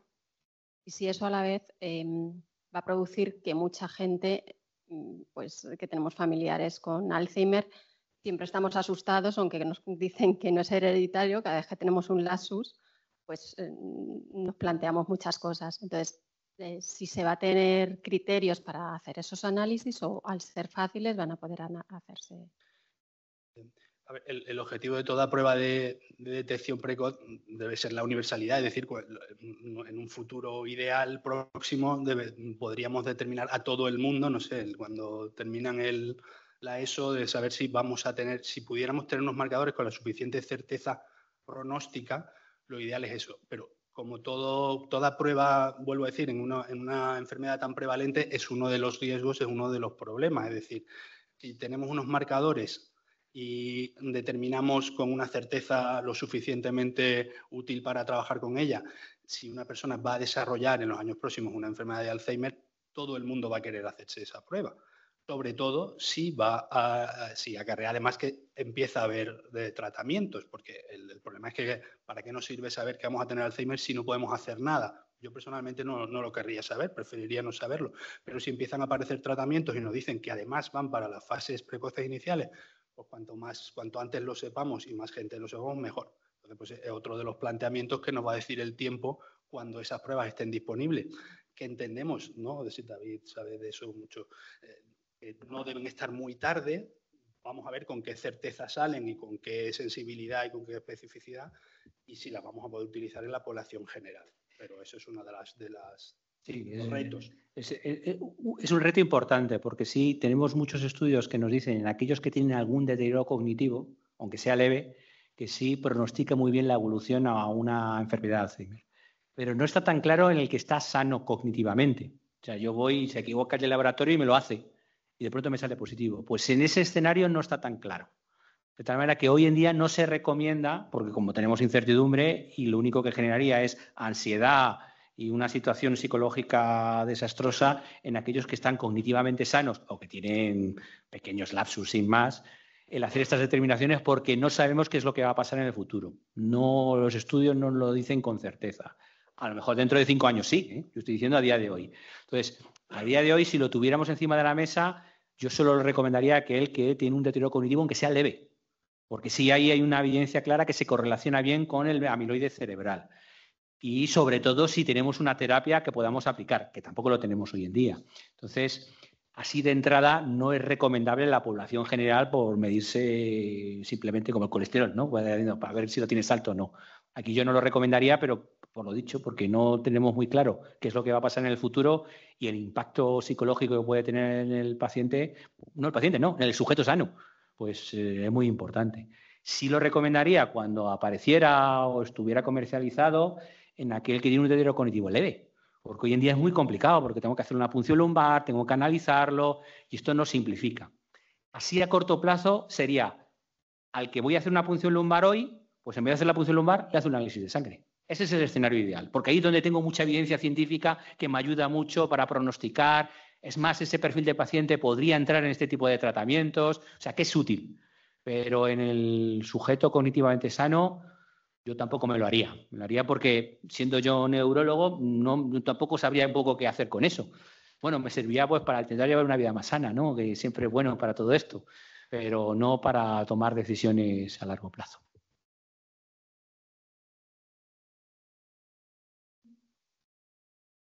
Tenemos 5 minutitos más de preguntas. Mi segunda pregunta es un poco más personal. Al mismo tiempo, le puede valer a los familiares que tengan pacientes de Alzheimer en el estado muy avanzado. Entonces, oyendo lo que hemos leído, lo que hemos visto, lo que estamos escuchando, de los medicamentos, los análisis, los experimentos, todo muy inicial, ¿qué podríamos nosotros recibir como información más bien realista, ni optimista ni pesimista, para ese paciente que tenemos con estados muy avanzados? Tenemos que seguir, lógicamente, pero ¿nos podríamos acoger en el futuro alguna esperanza? Aunque eso no sea una pregunta tampoco para a ustedes complicar la respuesta, pero sí para que nos den ánimos a los que lo tenemos. Yo creo que y si no me corrige el doctor Ortiz, mejorar la calidad de vida. Yo creo que es lo que hay que trabajar. Tener una orientación, si me apura, más desde el punto de vista del paliativista, del médico de paliativos, que no tenga dolor, que esté bien nutrido, que no produzca demasiada sobrecarga en el cuidador, que no tenga trastornos de conducta relevantes y teniendo en cuenta que los pacientes con enfermedad de Alzheimer y otras demencias mantienen la comunidad afectiva hasta prácticamente al final, que esa es la parte positiva entre comillas, positiva de todo esto, que los sentimientos y el lenguaje no verbal afectivo lo mantienen. Entonces, yo creo que hay que orientarse a tratamientos sintomáticos que mejoren la calidad de vida. Y gran parte de todo ese volumen que he puesto ahí de pastillas, algunos van orientados hacia eso. A tratamientos que tengan pocos efectos adversos y tranquilicen al paciente, que eviten el dolor. Le voy a contar una anécdota. Hay un ensayo clínico en pacientes con agitación en demencia avanzada que no mejoraba nada y se probó ibuprofeno y mejoraba la agitación. ¿Por qué? Pues porque tienen dolor y no saben comunicarlo. Entonces, muchas veces cuando los pacientes con enfermedades degenerativas avanzadas tienen agitación, un analgésico les puede ayudar, porque están como pues, un niño pequeño. Cuando tenemos bebés y lloran, a veces lloran porque les duele la tripa o tienen algún problema. Desgraciadamente es lo que pasa. No saben comunicarse y la única manera que tienen es agitarse, moverse. Entonces, el mejorar la calidad de vida es fundamental y yo creo que, si no, Antonio, yo creo que ese es el punto clave. Realmente sí, porque además es una cosa con la que nos encontramos, ¿no? Muchas veces el nihilismo terapéutico nos dice, bueno, ¿y qué? Pues mi familiar tiene Alzheimer, si no hay nada que hacer, pues vamos a dejarlo aquí. Claro, por eso, a eso me refiero. Y nosotros precisamente llevamos la contraria a ese nihilismo, es decir, por supuesto que hay cosas que hacer, estamos en el camino y si no le vamos a curar la enfermedad, que no podemos, si le vamos a intentar dar un mejor control de síntomas, una mejor actitud, una mejor calidad de vida, a fin de cuentas. Que sí que hay un granito de arena que podemos... Hemos conseguido eso, llevamos prácticamente un año, fue todo muy, muy rápido. Un año donde está muy estabilizada con la medicación. Nosotros con García Rivas tenemos contacto por correo, nos ha cambiado varias veces la medicación en función a lo que nos decían en los centros de día. Estaba muy, muy activa, muy deambulante. Hemos conseguido una tranquilidad, una rutina, que es exacta. Se acuesta a la misma hora, se duerme a la misma hora, tiene siempre gente alrededor, estamos con ella siempre, hijo, nieto, marido, cuidadoras. Y los domingos salimos a tomarnos una cervecita al barrio, no la conoce. Y bueno, pues le viene fenomenal. Le viene fantástica. Eso es calidad de vida, yo creo, Sí, ¿no? sí, Es decir, disfrutar del familiar en esas situaciones y ella efectivamente seguro que lo nota. Creo que hay tiempo para una pregunta en online, ¿no? Sí, bueno, voy a hacer un poquito de cada. Algunas personas preguntan que actualmente todas las terapias de las que se han hablado son privadas. Y las que hablaron al principio de la charla, confirmarles que prácticamente sí, la neuromodulación, todo actualmente es privado. Luego, bueno, ¿en qué estadio de la enfermedad está indicada la neuromodulación? Se comentó sobre las terapias farmacológicas, no tendrían el mismo impacto si el paciente no realiza actividades de estimulación cognitiva. ¿Qué proyección hay de futuro sobre los tratamientos no farmacológicos, como por ejemplo las terapias de reminiscencia? Desde la Universidad de Burgos están trabajando con aplicaciones en realidad virtual, por ejemplo. Comentan. Bueno, que cómo pueden convencer a los políticos para que las nuevas terapias sean coste efectivas respecto al coste de recursos humanos y los problemas con los pacientes con Alzheimer.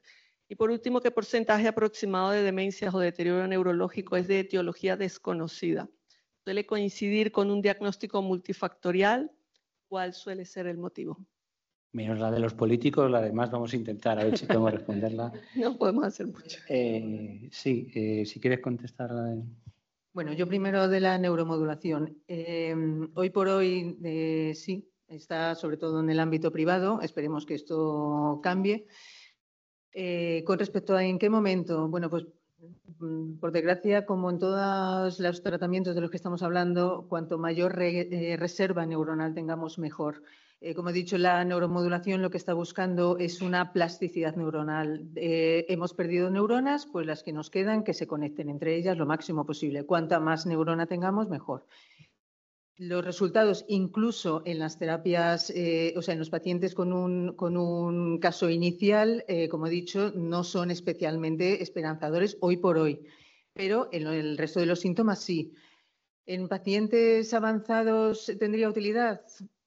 Bueno, cuanto más avanzada la enfermedad, obviamente, menos utilidad tiene. Se pueden aplicar porque, obviamente, son terapias que son indoloras, muy seguras, pero hay que ser realista. Entonces, sí, sobre todo en fases más iniciales.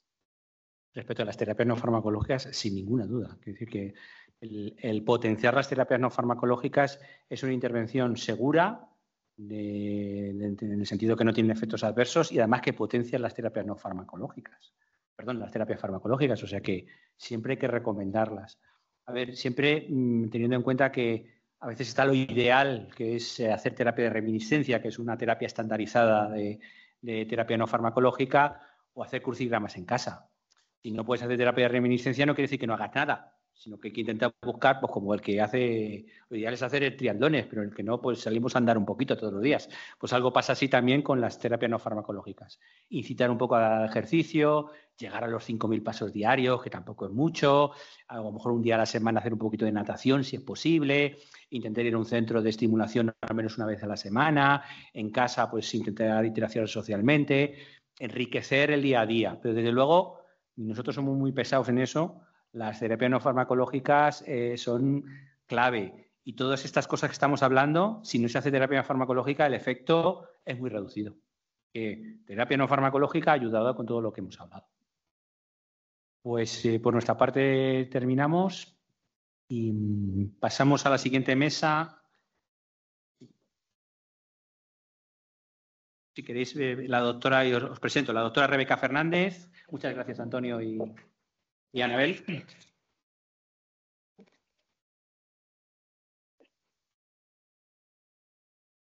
La doctora Rebeca Fernández, que es jefa asociada de neurología de nuestro servicio. El doctor Alberto Sánchez Cañizares, que es psicólogo de la Fundación Alzheimer España. Y tenemos la suerte de la participación de un cuidador de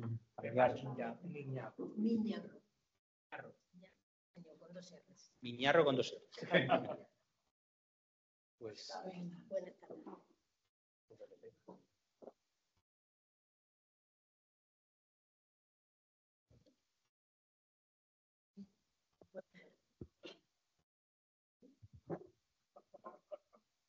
Buenas, pues cuando nos plantearon el tema, perdonad por la voz, pero el tener niños en guardería es lo que tiene, de qué necesita un paciente con enfermedad de Alzheimer o sus cuidadores, y Miguel, el de comunicación, me pidió una nota, mi resumen era tiempo.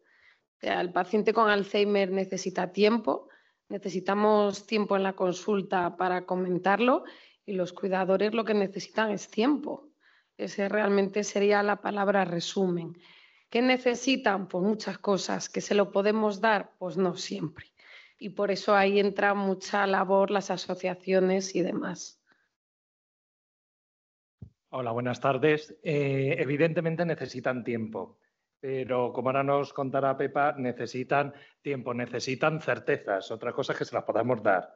Necesitan el tiempo entendido como velocidad, por ejemplo, en el diagnóstico, que había antes una pregunta que hacía referencia a ese diagnóstico lo más precoz posible, lo más certero posible. Pero también necesitan acompañamiento psicológico, necesitan herramientas. Cuando digo herramientas me refiero a herramientas para la vida entera, es decir, para controlar la ansiedad, para resolución de problemas, pero también necesitan ayudas sociales, necesitan apoyos de todo tipo. O sea, es una multitud de necesidades que evidentemente a veces se lo podemos dar y a veces por lo menos lo intentamos, nos acercamos lo máximo posible a acompañarles, a darles la mano y a que puedan hacer ese tránsito. Estoy hablando de los cuidadores fundamentalmente ahora. Hagan ese tránsito de la mejor manera posible. Y Pepa nos podrá decir qué necesita un cuidador. Muy buenas tardes. Es muy emocionante poder demostrar, poderles decir a ustedes las sensaciones que tenemos las personas que cuidamos a estas personas de Alzheimer. Mi caso posiblemente no sea muy revelante porque estamos empezando. Pero como usted dice, empezamos antes de la pandemia, ya van 6 años.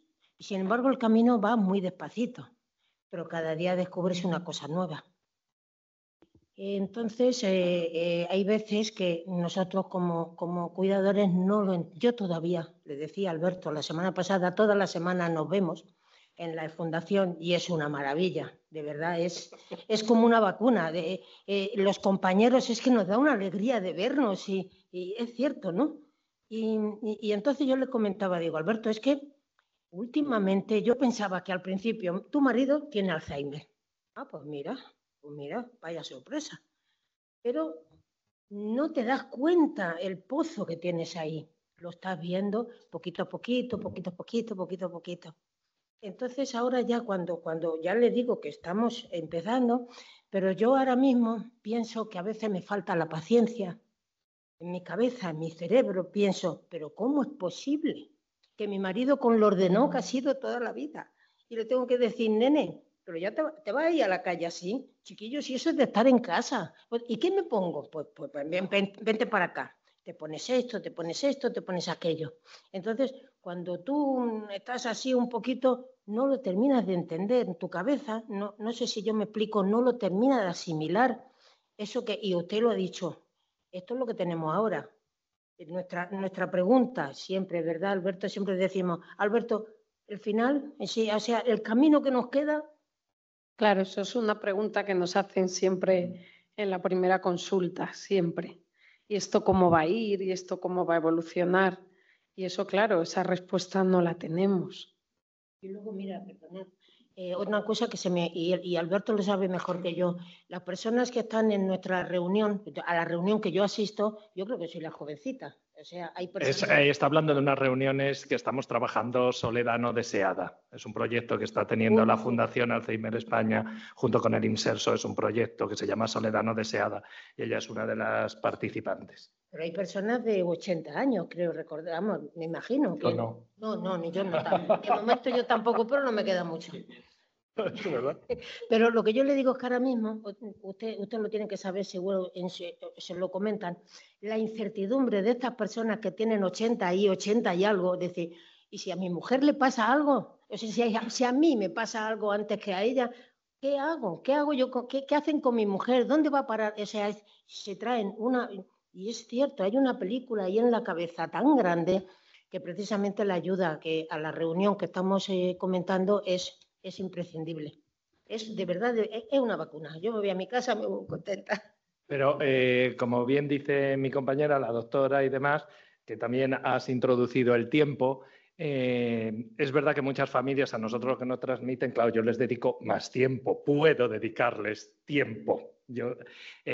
Muchas veces vienen, es que no me explican, es claro, en una consulta de neurología ni te cuento cómo estáis, ahí da igual privado que público y demás, hay un tiempo muy limitado para la información y recursos, y es verdad, y de aquí hago un llamamiento que sería muy positivo y donde lo haya genial, que hubiese pues, esa parte de apoyo al neurólogo, al diagnóstico y demás de psicología que pudiera acompañar en esos primeros momentos y dar información.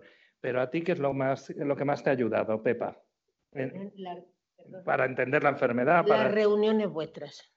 O sea, tu manera de ver la vida, de ver no la vida, sino lo que estamos hablando, la enfermedad, cosas que tú, pues para ti es un túnel y resulta que llega Alberto y dice la palabra mágica y dice, anda, pues ya hay luz donde yo no la tenía. No he pagado, ¿eh? No, pero es cierto. Y bueno, es que de verdad las personas que formamos a esa reunión es que lo adoramos porque nos da tranquilidad. Claro, pero estamos hablando de información, de formación. O sea, no es tanto la persona, sino el hecho de aportar información, que lo hemos dicho al principio, dedicar un espacio y un tiempo. Muchas veces lo que reclaman es, ya no reclaman, porque la gente es adulta y es consciente de las limitaciones sociales, económicas, incluso formativas, pero sí que le des un espacio de acogida, de un tiempo para ellos. Hablo única y exclusivamente, que luego la Fundación trabajamos con los pacientes, evidentemente, todo lo que son terapias no farmacológicas y demás, pero a los cuidadores que encuentren un espacio para ellos, a veces es la única hora, no solo conmigo, sino en cualquier otra institución donde vayan familiares, cuidadores y demás, a veces es el único momento que tienen de autocuidado, o sea, que se dedican a sí mismos o a sí mismas. Entonces, eso es lo importante, no tanto la persona, sino dar el marco y el espacio para que puedan, por lo menos, desahogarse y dedicarse un segundo. Así es, nene. O sea, es que es el cariño. Las personas cuando nos dedicamos a los demás y a una enfermedad tan dura, es durísima. De verdad os lo digo, ¿qué le voy a decir yo a ustedes? Si han venido a eso, dura, para mí, yo pienso que he vuelto a lo mismo. Estoy empezando, pero estoy preparándome para lo que me va a venir, porque esto está... ¿Cómo está tu marido? Me dicen mis amigos. Nena, ¿cómo está Pepe? ¿Cómo está? Digo, mira, Pepe no puede estar mejor, cariño. O sea, que muchas veces le digo, vamos a ver, estamos bien, gracias a Dios, estamos bien, estamos tranquilitos y estamos bien, pero no esperes a que yo te diga, Pepe está mejor. Entonces, eso resulta muy duro. Y nada más entrar por la puerta de la fundación, aquí tenemos unas representantes, y es que te reciben con un cariño, que el cariño es lo que muchas veces... Yo tengo unos hijos maravillosos, tengo 2, y me siento que muchas veces Alberto lo comenta, acompañaros de familiares, de amigos, de vecinos si os ayudan, no en sentiros solos es muy importante. Pero contigo con eso, tu puerta cerraica, y tú estás con tu marido y estás sola. Alberto, ¿y tú crees que los pacientes, el propio paciente, acepta de buena gana ir a la asociación? Pues mira, habitualmente sí, hay un tanto por ciento altísimo que sí. ¿Dónde están los problemas? En esos pacientes que no tienen conciencia de enfermedad, la anosognosia que aparece, que entonces ellos lo que dicen es que vayas tú, que tú eres la que estás loca, que me quieres encerrar. No, y que nosotros con las asociaciones, no solo en Alzheimer, sino a veces tenemos un poco de dicotomía, porque el paciente ve a veces cosas y no quieren volver. Entonces siempre insistimos que cada paciente es un mundo y cada caso es un mundo, pero tienen ahí una dicotomía de al principio me veo peor de lo que debería estar. Tienen ahí... Bueno, primero depende del grupo, cómo entres y cómo lo trabajes. Segundo, que puede haber pacientes, y lo sabéis igual que yo, que niegan cualquier tipo de enfermedad. A mí no me pasa nada. Y tercero, yo entiendo que debe ser durísimo levantarte, y además sabéis que cada vez tenemos personas más jóvenes. Bueno, vosotros sois que lo trabajáis más directamente que nosotros, por lo menos al inicio en el diagnóstico, pero debe ser muy duro ser consciente de tu pérdida de independencia, tu pérdida de autonomía. Tú toda la vida te has organizado y ahora te organiza todo el entorno, la vida. Yo siempre digo lo mismo, tú imagínate que estás ahí sentada y ahora te digo que a partir de mañana vas a venir a hacer una cosa que si no es significativo, por eso es muy importante las actividades significativas. Es decir, si yo llegas y te pongo a hacer actividades que tú no le encuentras ningún sentido, pues es que vas a dejar de hacerlas. O sea, es que no le vas a encontrar, tiene que ser una actividad que verdaderamente a ti, y eso es a través de una buena entrevista y demás, que sepas qué intereses tiene la persona, cuál es su historia vital, para que yo y mis compañeras podamos adaptar todas las terapias o que la persona vaya a las terapias que verdaderamente la persona se va a beneficiar. Nosotros tenemos desde musicoterapia a estimulación cognitiva, a apoyo, es decir, que cada persona tienes que ir recolocándola y también cómo entra. Y luego, a veces, que eso lo dice muy bien mi compañera Esther, a veces no es el momento. A veces no es el momento del paciente. Y hay que tener paciencia, que las familias, Alberto, ¿y qué hacemos? Y, bueno, pues es que a veces este no es el momento, porque no le puedo coger y obligar, porque además no va a haber ningún beneficio. Entonces, no es el momento. Y luego yo soy muy de política de mínimos. O sea, si viene una hora a la semana ahora, porque a veces nos empeñamos en que la gente, que los pacientes vayan a terapia 4 horas al día. Nosotros no somos centro de día, pero no... Es que a veces una política de mínimos, bueno, y reforzarle mucho, pues ha venido una hora, pues vale, estupendo. De todas maneras, aquí tenemos a Pepa, que su marido es de los que no quiso y no viene. No quiso. No, Pepa sí participa en la fundación, pero su marido, que es el paciente, es un caso que acabas de preguntar. Pero ¿sabes? Yo creo, bajo mi punto de vista personal, que yo creo que es porque mi marido está en un punto, es que estamos en mitad de la frontera. Ni estamos bien, pero tampoco estamos muy mal. Entonces él se da cuenta de todo. Por ejemplo, esta tarde, para yo venir aquí, vamos a ver, puedo llamar a mi hermana y entonces mi hermana se sienta allí en el sofá con mi marido, ve la televisión y mi marido, que no está mal, dice, ¿y qué hace mi cuñada aquí? O mi vecina o mi amiga, ¿qué hace esta señora aquí? Él sabe perfectamente, entonces no le hace sentirse mal. Pues he llamado a la señora que me ayude a la limpieza. Toñi, cariño, tú el lunes por la tarde podrías venir. Sí, perfectamente, señora Pepita. Digo, pues no sabe el favor que me hace. Porque ya estar la señora de la limpieza en casa, para mi marido es de lo más normal. Y yo le he dicho que vengo a la reunión de psicólogos. Nene, voy. Vale, vale, muy bien, muy bien. Luego dentro de 10 minutos se le ha olvidado. Se lo tengo apuntado. Nene, que estoy, que vengo, que tal. Pero la pregunta que tú has hecho es ese. Mi marido está en ese punto, que le hizo Esther una entrevista, ¿verdad? Pero él dijo, yo no voy. Y Alberto me dijo, mira, no le obligues, no es el momento. A lo mejor pasado unos meses, pues él se viene un ratico aquí, ¿me entiendes? Pero es exacto. Sí, eso que me decía, por ejemplo, cuando están en una fase de leve o de leve a moderada, eso nos pasa mucho en la consulta, que entra el paciente, el cuidador quiere contarnos algo, pero no lo quieren contar delante del propio paciente, entonces ya luego y eso es lo que deberíamos un poco cambiar si hubiera tiempo, es decir, luego sale el paciente, entonces entra el cuidador, pero el paciente está muy suspicaz, vuelve a entrar por detrás y entonces, ¿qué ha dicho? Me ven peor, Silvia. Mira, mi marido, y ya no quiero pasar más tiempo, pero un ejemplo de lo que yo te decía, de que ni estamos ni para adelante ni estamos para atrás del todo. La última revisión que pasó en el Ramón y Cajal, en neurología, que lo mismo, el doctor, un encanto, es una persona mayor, pues justamente. Bueno, pues entonces usted le ve a mi marido en la sala de espera hasta que nos tocaba con una notita. Nena, entonces hoy es miércoles, ¿verdad? Sí, cariño, hoy es miércoles. Y es 5. Del año 2025. Ah, vale. Nena, entonces hoy es miércoles. Estaba aprendiéndose de memoria lo que ella pensaba que le iban a preguntar. Y llegó el doctor, que es un encanto para mí, y llegó el doctor y le dijo, bueno, ¿qué pasa, José? ¿Cómo estamos? ¿Qué tal estás? Bien. ¿Y de memoria cómo andas? Contestación de mi marido, según lo que usted me pregunte. Porque al final nosotros, pues hay estudios hechos de todo, ¿no? De los costes sociosanitarios, etc. Porque al final el cuidador depende a qué edad te coja esto, claro. Si estás en un momento laboral, no laboral, es un coste sociosanitario muy alto. De hecho, si se calcula de media 35.000 al año, yo siempre digo que hay unos costes que ahí no están contabilizados. Perdón ¿por qué? Porque si tienes que reducirte la jornada, porque claro, no es lo mismo que te diagnostiquen Alzheimer con 55 años que tú estás en activo, que seguramente tienes chavales adolescentes, que demás, que con una persona de 83. Pepa hacía mención a alguna de las compañeras que su miedo es que tiene 85 años y a ver ahora quién le va a cuidar cómo ella se ponga mala. Entonces hay que trabajar mucho esa ansiedad, porque al final se pone mala de la propia ansiedad, del miedo a lo que tú decías al principio, que ojalá supiera yo. ¿Cuántas veces comento que dejemos de hacer una proyección a futuro? Porque no sabemos lo que va a pasar. No hay enfermedades sino enfermos. O sea, la etiqueta puede ser Alzheimer, pero cada Alzheimer luego se va a desarrollar de una manera diferente y demás.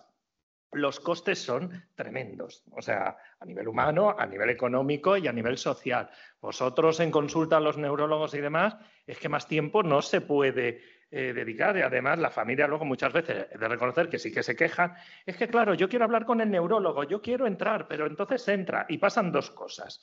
Primero, muchas veces a quien hay que dirigirse es al paciente, no al familiar, y hay muchas familias que por la ansiedad, por los nervios que voy a contar, intervienen y no dejan al paciente hablar, lo cual puede alterarse o cabrearse y demás.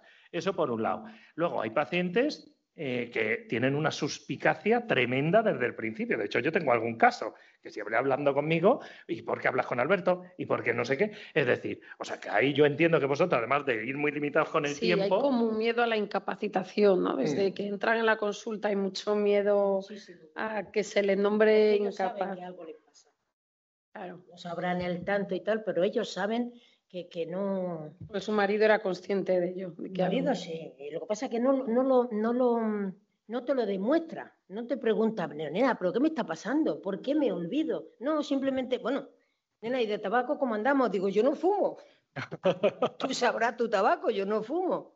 ¿Y dónde están mis llaves? Vamos a ver, José, no las pones siempre en el mismo lado. Ven, yo no se las doy en la mano. Ven. Mira, cariño, ahí tienes la llave en el sitio de siempre. Ah, es verdad. Y él se da cuenta, pero a mí lo que también me desarma un poco es que él no lo verbaliza, no le dice, ¿por qué me está pasando esto? ¿Por qué se me olvida? ¿Por qué tengo estos olvidos? Él no lo quiere. Mi marido es muy inteligente, era director financiero de una gran empresa y entonces era, vamos, increíble en su trabajo, Puede dejar de trabajar, yo creo que vendría ya de camino, porque se estaba cambiando un sistema informático que él venía negro, porque yo no lo entiendo, esto está... Yo llamo a un cliente porque me debe 40.000 o 40 o 5 y resulta que el ordenador dice que no me debe nada, pero ¿cómo no me va a deber nada? Y se desesperaba. Yo digo, mira, y se jubiló un par de años antes, pues digo, José, va a poder contigo. Pero yo nunca pensé que era la memoria. Yo pensé que era el nuevo sistema que pudo con él. Pues luego parece ser que ya venía, porque él hubiera podido con eso en sus años más jóvenes. Claro, porque normalmente cuando diagnosticamos la enfermedad siempre sabemos que el diagnóstico no empezó ahí, que esto lleva ya muchos años para atrás desarrollando. Sí, nosotros nos dimos cuenta, doctora, cuando estábamos en las vacaciones y mis hijos, mamá, papá me ha contado ahora mismo que el primo Jaime se casó con no sé quién, se divorció, se separó. Pero si eso lo sabemos toda la familia, ¿cómo el papá me lo está contando como si fuera algo nuevo? Y ahí empezó a despertarse que algo no iba bien. ¿Y el diagnóstico fue rápido? Digo, a nivel médico. Fue rápido, pero cuando nosotros pudimos llevarle al neurólogo, porque esa es otra. No quería ir de ninguna de las maneras. Lo que hablábamos antes. Claro, es eso. No quería ir. Entonces le decía a los hijos, pues cuando vaya mamá al psicólogo, entonces yo voy al neurólogo. Digo, pues nada, pues vamos. Es verdad que yo comento muchas veces que esta enfermedad en los cuidadores despierta o tiene que despertar, no queda más remedio, una creatividad y una imaginación inconmensurable. Porque a veces voy yo al neurólogo y tú me acompañas, pero yo soy el cuidador, que a mí no me pasa nada. O sea, ¿tú cómo lo hiciste? Sencillamente con la ayuda de mis hijos. Hablaron con él y papá, esto no puede ser, hay que ir, tú tienes esta falta de memoria, oye, si necesitas un tratamiento hay que dártelo, pero tienes que ir. Y ya te digo, le dije yo, que tengo que ir dile al papá que sí, que mañana me pido hora con el psicólogo, ya está, él para un lado y yo para otro. Y así como yo tuve que cumplir, él ya se vio obligado a... Pero fue un trauma para él ir ¿Le dijeron el diagnóstico tal cual? A él, enfermedad de Alzheimer. Punzada, el doctor le mandó una punzada, justamente. Y una... un PET-TAC, me imagino. Un PET-TAC. Al análisis y tal y cual. Y bueno, pues se dijo, mire, efectivamente la mala noticia es que tiene Alzheimer. ¿Y se lo dijeron? Directamente a él, sí. Y luego íbamos en el autobús y me dice, nena, ¿ha dicho el doctor Alzheimer? Digo, sí, cariño, nunca se lo hemos ocultado. Digo, sí, cariño, digo, es Alzheimer. Va muy despacito, va muy tal, tú estás siempre intentando, cuando Dios te da paciencia y no te la pierdes, entonces siempre intentando arrimar mucho cariño.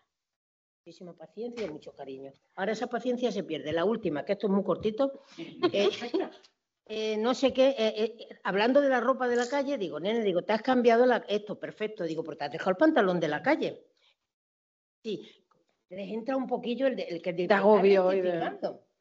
Entonces, ¿qué me pongo? Y entonces la Pepa, con el vaso una miaja lleno, le dije, a mí no me hablas así, ¿eh? Digo que mira, cojo la puerta, me voy y no te digo ni adiós. Cambió, ¿sabes lo que te digo? O sea, ya se ha acabado, ya primero que ya no se acuerda, pero baja el tono como diciendo, a la Pepa la necesito. O sea que estamos...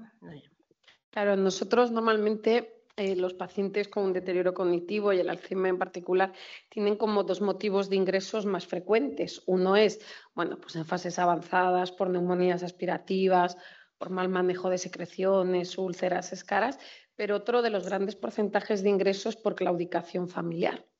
Sobre todo en paciente con agitación, la claudicación familiar es uno de los grandes motivos de ingreso. La institucionalización suele venir por esos dos, y yo lo comento muchas veces, es decir, alteraciones del sueño, que habéis hablado, creo que has hablado tú del tema del ritmo circadiano, la importancia que es, que parece una cosa baladí, de acuerdo, que aquí se ha dicho como el tema del sueño es fundamental, porque es uno de los motivos, pues claro, si no duerme él, no deja dormir absolutamente a nadie, y eso, si ya vas agotado, sí. Ese es uno, y las alteraciones de conducta. La agresividad, si tienen cuadros alucinatorios o delirantes. Que luego al final el manejo hospitalario de eso es muy difícil. Dificilísimo. Porque no están en su ambiente, no es muy difícil que eso mejore. durante un ingreso. Y que además vosotros sabéis que encima si me hacen un cuadro confusional, que muchas veces me lo hacen por sobreestimulación, que la gente dice, han llegado y le han quitado toda la medicación. Claro, si la está biotransformando o la medicación se está intoxicando, hay que retirarla todo. Pero esos son los dos motivos fundamentales. Y luego hay gente que es que ya no puede porque ya requiere, si yo tengo 90 años y tengo que cuidar a alguien y soy una persona además pluripatológica, cuidadora, y tengo que cuidar a su vez a una persona que ya requiere movilizaciones más complejas, baño y demás, bueno, pues lo pasan muy mal. Lo que pasa es que nosotros, o por lo menos yo, la percepción a veces que tenemos en la consulta de cuando llegamos a la fase de valorar la institucionalización, normalmente los cuidadores tienen como un poco de oposición o derrumbe ante eso, ¿no? Como una falta de cuidado si doy ese paso, aunque muchas veces transmitimos que es lo contrario. Es la culpa. O sea, la culpa que tenemos metida por la educación que hemos recibido y aún pesa mucho, ya nuestras generaciones ya lo tenemos todo mucho más claro, pero todavía en algunos sectores o ámbitos, no lo mismo rural, es decir, en algunos sectores se sigue pensando que tú tienes que cuidar y muchos cuidadores, sabéis que tienen nombre de mujer, es decir, son cuidadoras más que cuidadores, bastantes más, de hecho, siguen teniendo la cosa de yo tengo que poder. Esa imposición y de pensar que van a poder con todo y no van a poder. Es decir, es una enfermedad con tantas aristas que necesitas apoyo social, necesitas un buen entorno, una buena red de apoyo, pero muchas veces efectivamente piensan, ¿cómo voy a decir que yo no puedo? Si es mi obligación, porque soy su mujer, mi deber, que hablamos del verbo deber el otro día, que luego esos verbos tengo, debo, hacen muchísimo daño. Y hay que trabajarlos mucho psicológicamente, cuando además es tan sencillo como si yo le quiero dar calidad de vida y quiero aportar lo mejor posible a la persona a la que quiero, que a veces no puedo dárselo yo. A veces es la institucionalización. Va a estar mejor atendido, va a estar más supervisado, etcétera. Tú vas a estar más descansada y el abandono, que es lo que piensan, lo he abandonado, como digo yo, que lo metió en la residencia, por ejemplo. El abandono está en si no vas más. Pero si la mayoría de los cuidadores que yo tengo que tienen institucionalizado a su familia en una residencia, le dan de comer, le dan de cenar, que a veces tienes que también que decir que no hace falta que vivas en la residencia. Es decir, pero no, el abandono es otra cosa, pero eso es un trabajo psicológico importante.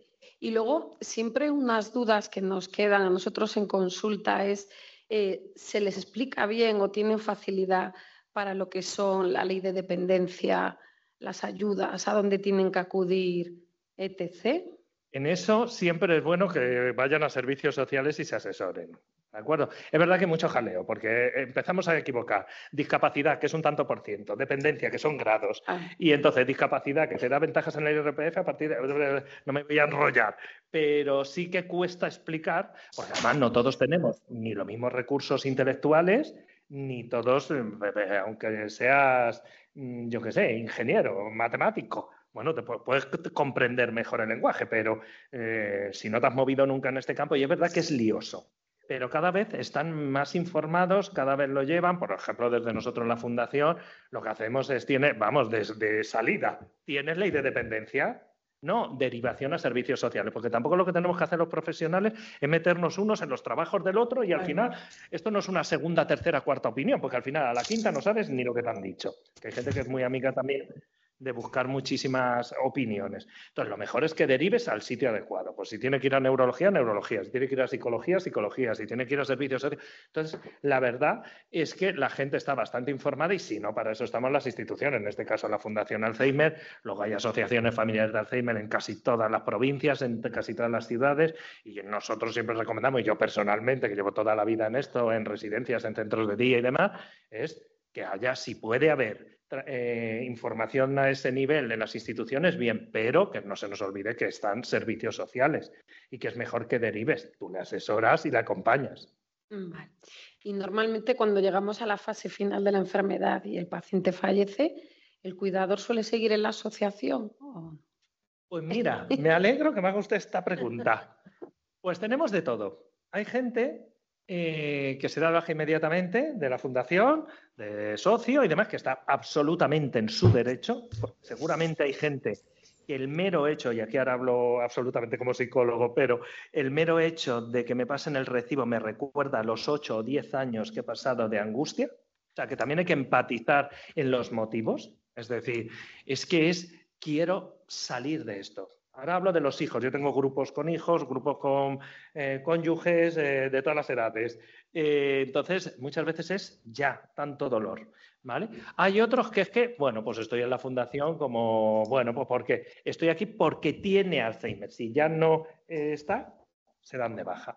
Bueno, pues hay de todo.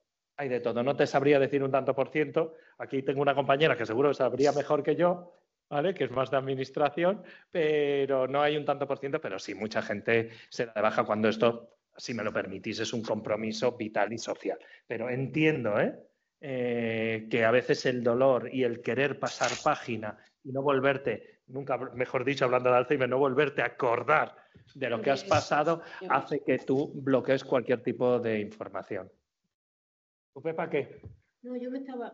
Deja el botón dado. Me estaba acordando yo ahora mismo, os conocí a vosotros por mediación de una, no me acuerdo el nombre, no me acuerdo, una persona que tuvo a su madre con vosotros. Y entonces ahora creo que está como de voluntaria para cuando yo que sé que vais de paseo al Capricho. Sí, una vez al mes. Un apoyo, pues va, total. Y entonces me dijo ella, que me dio una cierta tranquilidad, dice, mira Pepa, todo esto por teléfono, nos conocimos por teléfono. Dice, mira lo que te digo, nena. Dice, yo, también es cierto, ustedes, que cada uno tiene su familiar y de una manera o de otra, cada familiar es un mundo, son diferentes. Pero esta señora me dijo, mira, Pepa, yo tuve la oportunidad de cuidar a mi madre en sus últimos años, muy malita que estaba, pero fueron unos años que yo disfruté, que a mí me llamó muchísimo la atención. Yo disfruté porque pude devolverle el cariño que ella de pequeña me dio. Evidentemente sería una enferma, digo yo, tranquilica, tal como yo tuve a mi suegra, que yo, es una pregunta que le han hecho a usted, doctor, la diferencia que hay de demencia a... Pues mi suegra tuvo con 85 años, pero era una enferma que, bendito sea que yo le llevaba un vasico de leche a las 7 de la mañana, que me iba a trabajar, luego venían a cuidarla y me decía, hija, acuéstate, no vayas a coger frío, acuéstate. Y yo digo, ojalá me pudiera yo acostar, que me voy a trabajar a las 7 de la mañana. Con un cariño, cualquier cosita que usted le hacía a esa persona. Entonces, claro, yo la tengo en la gloria bendita porque era una enferma que daba gloria a cuidarla. Era agradecida en todo momento. Entonces, claro, ahora si usted estamos hablando de un Alzheimer agresivo, tenemos una compañera con su marido con 50 años. Muy joven, sí. Muy joven. ¿Y cómo va a tener la criatura esta este recuerdo? Que es imposible. Bueno, que era agresivo con ella, vamos, la pegaba. Sí, ya la metió él tuvo que meterla en una... Hablando de institucionalización. Claro, sí. Es que es imposible, porque tú has dicho, y me parece que luego las familias a veces, porque yo cuando he trabajado en instituciones siempre tengo compañeros médicos y a veces, pero que le mediquen, que le den una benzodiazepina, pero es que lo mismo no es aconsejable. El propio personal, Alberto, pues dile a David que le dé no sé qué. Es decir, es que a veces no le puedes dar más médica, porque además si le doy más aloperidol, que al final aloperidol, risperdal, no sé qué, la quetiapina, ya, pero es que si le doy más lo tumbo. Si lo tumbo me hace un síndrome de inmovilidad y tengo problemas de neumonía, infecciones de orina, o sea, que es muy complejo. Y luego a nivel neurológico, es decir, los medicamentos no funcionan de la misma manera cuando hay una demencia. Entonces es muy difícil a veces explicar, que es verdad que esa labor suele ser mía, explicarles, oye, mira, es que no se quiera, o no es que no se le puede o medicar más, o a veces me ha encantado cuando David contaba lo del paracetamol. Por ejemplo, el papel de un psicólogo en una institución es mucho más control estimular y formación a compañeros y contención de emociones a nivel familiar que lo que puedo hacer con un paciente ya muy deteriorado. Pero a veces el ruido, o sea, yo he trabajado lo del ruido, por favor, el ruido, porque hay mucho ruido y se desorientan y se alteran. Al final el paciente alterado es un paciente que puede estar, que al final acaba medicado. Entonces, cuando podríamos controlar la temperatura, el dolor, él no me lo va a poder decir. Entonces, a veces tienes que hacer encaje de bolillos para saber, o dar un paseo. Yo uso mucho lo de ala. Sabéis que muchos de ellos, si tienen alteración de ambulación, están en plantas que no pueden salir libremente. Pues bueno, pues te lo llevas a dar un paseo y a veces se tranquiliza y no hace falta medicar. porque es muy complejo.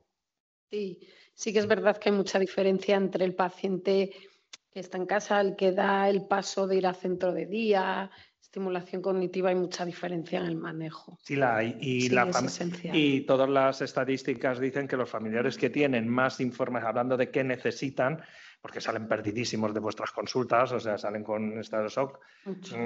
Claro, ¿y ahora qué hago?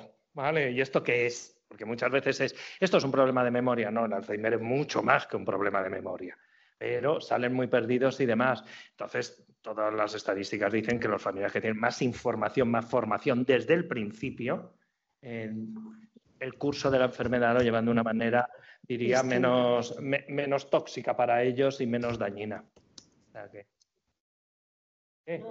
No, estaba yo, pues a lo que estábamos hablando ahora mismo, que a esta compañera nuestra tuvo que venir a policía a casa, lo terminaron ingresando en el hospital y en el mismo hospital le dijo el doctor, mira, nena, no sabemos dónde mandarle ahora mismo porque no hay sitio, pero tu marido no sale del hospital hasta que le busquemos un sitio, porque a tu casa no puede ir ya.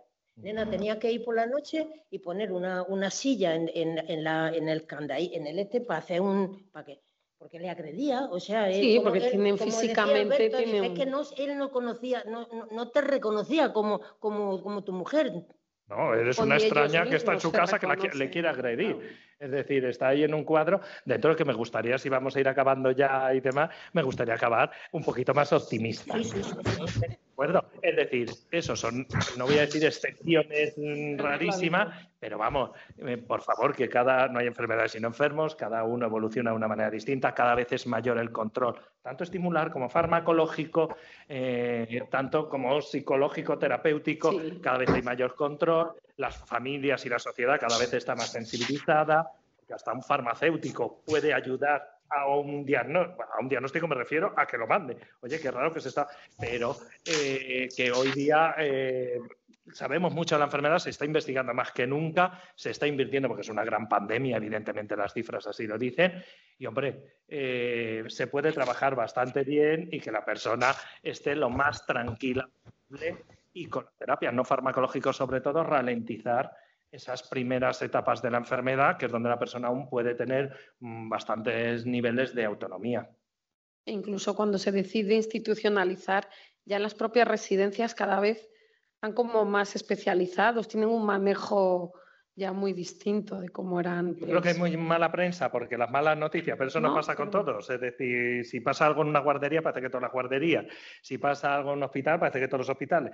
Y hay muy mala prensa. Bueno, yo en mi experiencia he trabajado y hay de todo. Es verdad que los ratios de personal que voy a contar, esto es un hospital, pues también habrá unos ratios de personal y demás. Pero bueno, los ratios de personal es verdad que son mejorables. Pero cada vez más, por lo menos en las que yo he estado, somos más especialistas, nos exigen más nivel. Hay más formación interna, dentro de que la rotación sigue siendo un gravísimo problema en la institucionalización. No centros de día, no confundamos centro de día con residencia, porque de hecho el centro de día existe como tal para evitar o alargar la posibilidad de que entre en una institución. Entonces, pero la rotación es un gran problema, pero hombre, se está mejorando bastante a ese nivel, o yo creo que se ha mejorado, y bueno, nosotros luego como ciudadanos y como cuidadores también tenemos el derecho y el deber de exigir unos estándares de calidad determinados, y cada vez hay más interés por las neurodegenerativas en general, es decir, no solo Parkinson, cuerpos de Levy, Alzheimer y demás, que ahora suenan muchísimo más. Y entonces, bueno, pues sí, cada vez hay más formación. Y en eso confío, pero vamos, un voto de optimismo. Pepa, optimismo. David ha mirado el reloj como 3 o 4 veces. Optimismo, estaba yo acordándome. No, simplemente optimismo es que como se vuelven como niños. Al principio, antes de llegar, son como niños. Entonces tienes situaciones en casa que te ríes. Entonces, pues ese es el optimismo, que cuando está la cosa, y todo, yo ahora mismo, usted, bendito sea, que Dios me oiga, un papel y yo firmo 20 años con mi marido según está. Ahora, si mañana se me pone agresivo, se me pone, ¿qué hacemos? Epa, volvemos al optimismo. El optimismo es ese, que según está. En eso estamos todos los que estamos aquí trabajando, luchando y muchísimos más. El optimismo, fíjese con toda la confianza del mundo, el optimismo. Estamos en viaje de la Comunidad de Madrid. Llega la noche y nos levantamos al cuarto de baño a hacer pis. Y yo oigo la puerta y yo, en el momento que él se levanta, yo espabilo. Pero oigo la puerta, ya sabes tú por dónde voy, ¿no? oigo la puerta y digo, bueno, pero ya al momento de oír la puerta hace... me levanté de la cama. Estaban en un hotel. Digo, en el hotel. En lugar de coger la puerta del cuarto baño, había cogido la puerta de la habitación. Pero mire usted, ahora viene lo mejor. Como su madre lo trajo al mundo, porque mi marido duerme desnudo, como dicen en Andalucía, desnudo. Y yo digo, si en lugar de llamar a nuestra puerta, llama al de al lado, con dos señoras que estaban ahí medio solteras, digo, se mueren del susto. Pero Pepa, optimismo. Pues ahí está. No había nadie en el pasillo ni nadie le vio. Y gracias a Dios a que le dio por llamar. Pepa, eres una... Ah. Muchas gracias.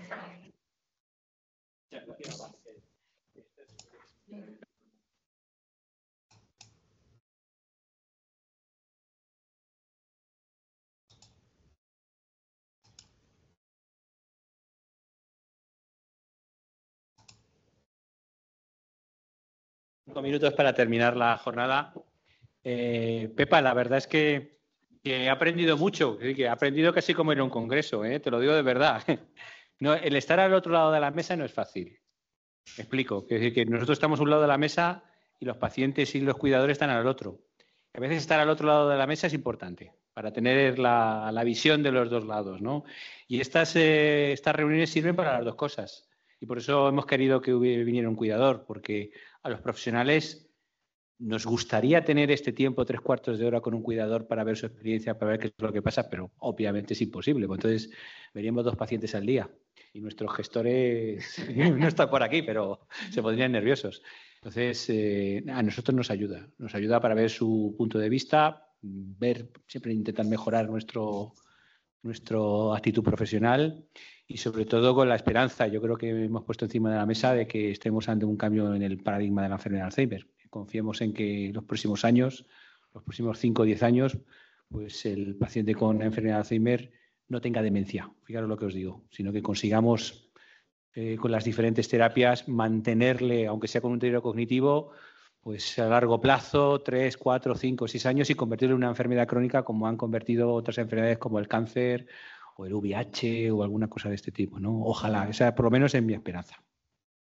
Bueno, pues nada, nosotros de nuevo dar las gracias a todos y igual que aquí en el hospital habrán aprendido de lo que nos ha contado Pepa y de lo que los familiares nos ha contado Alberto, pues pasan en su día a día. Nosotros también hemos aprendido mucho, hemos querido dar un poquito de luz a las familias, creo que nos ha venido muy bien.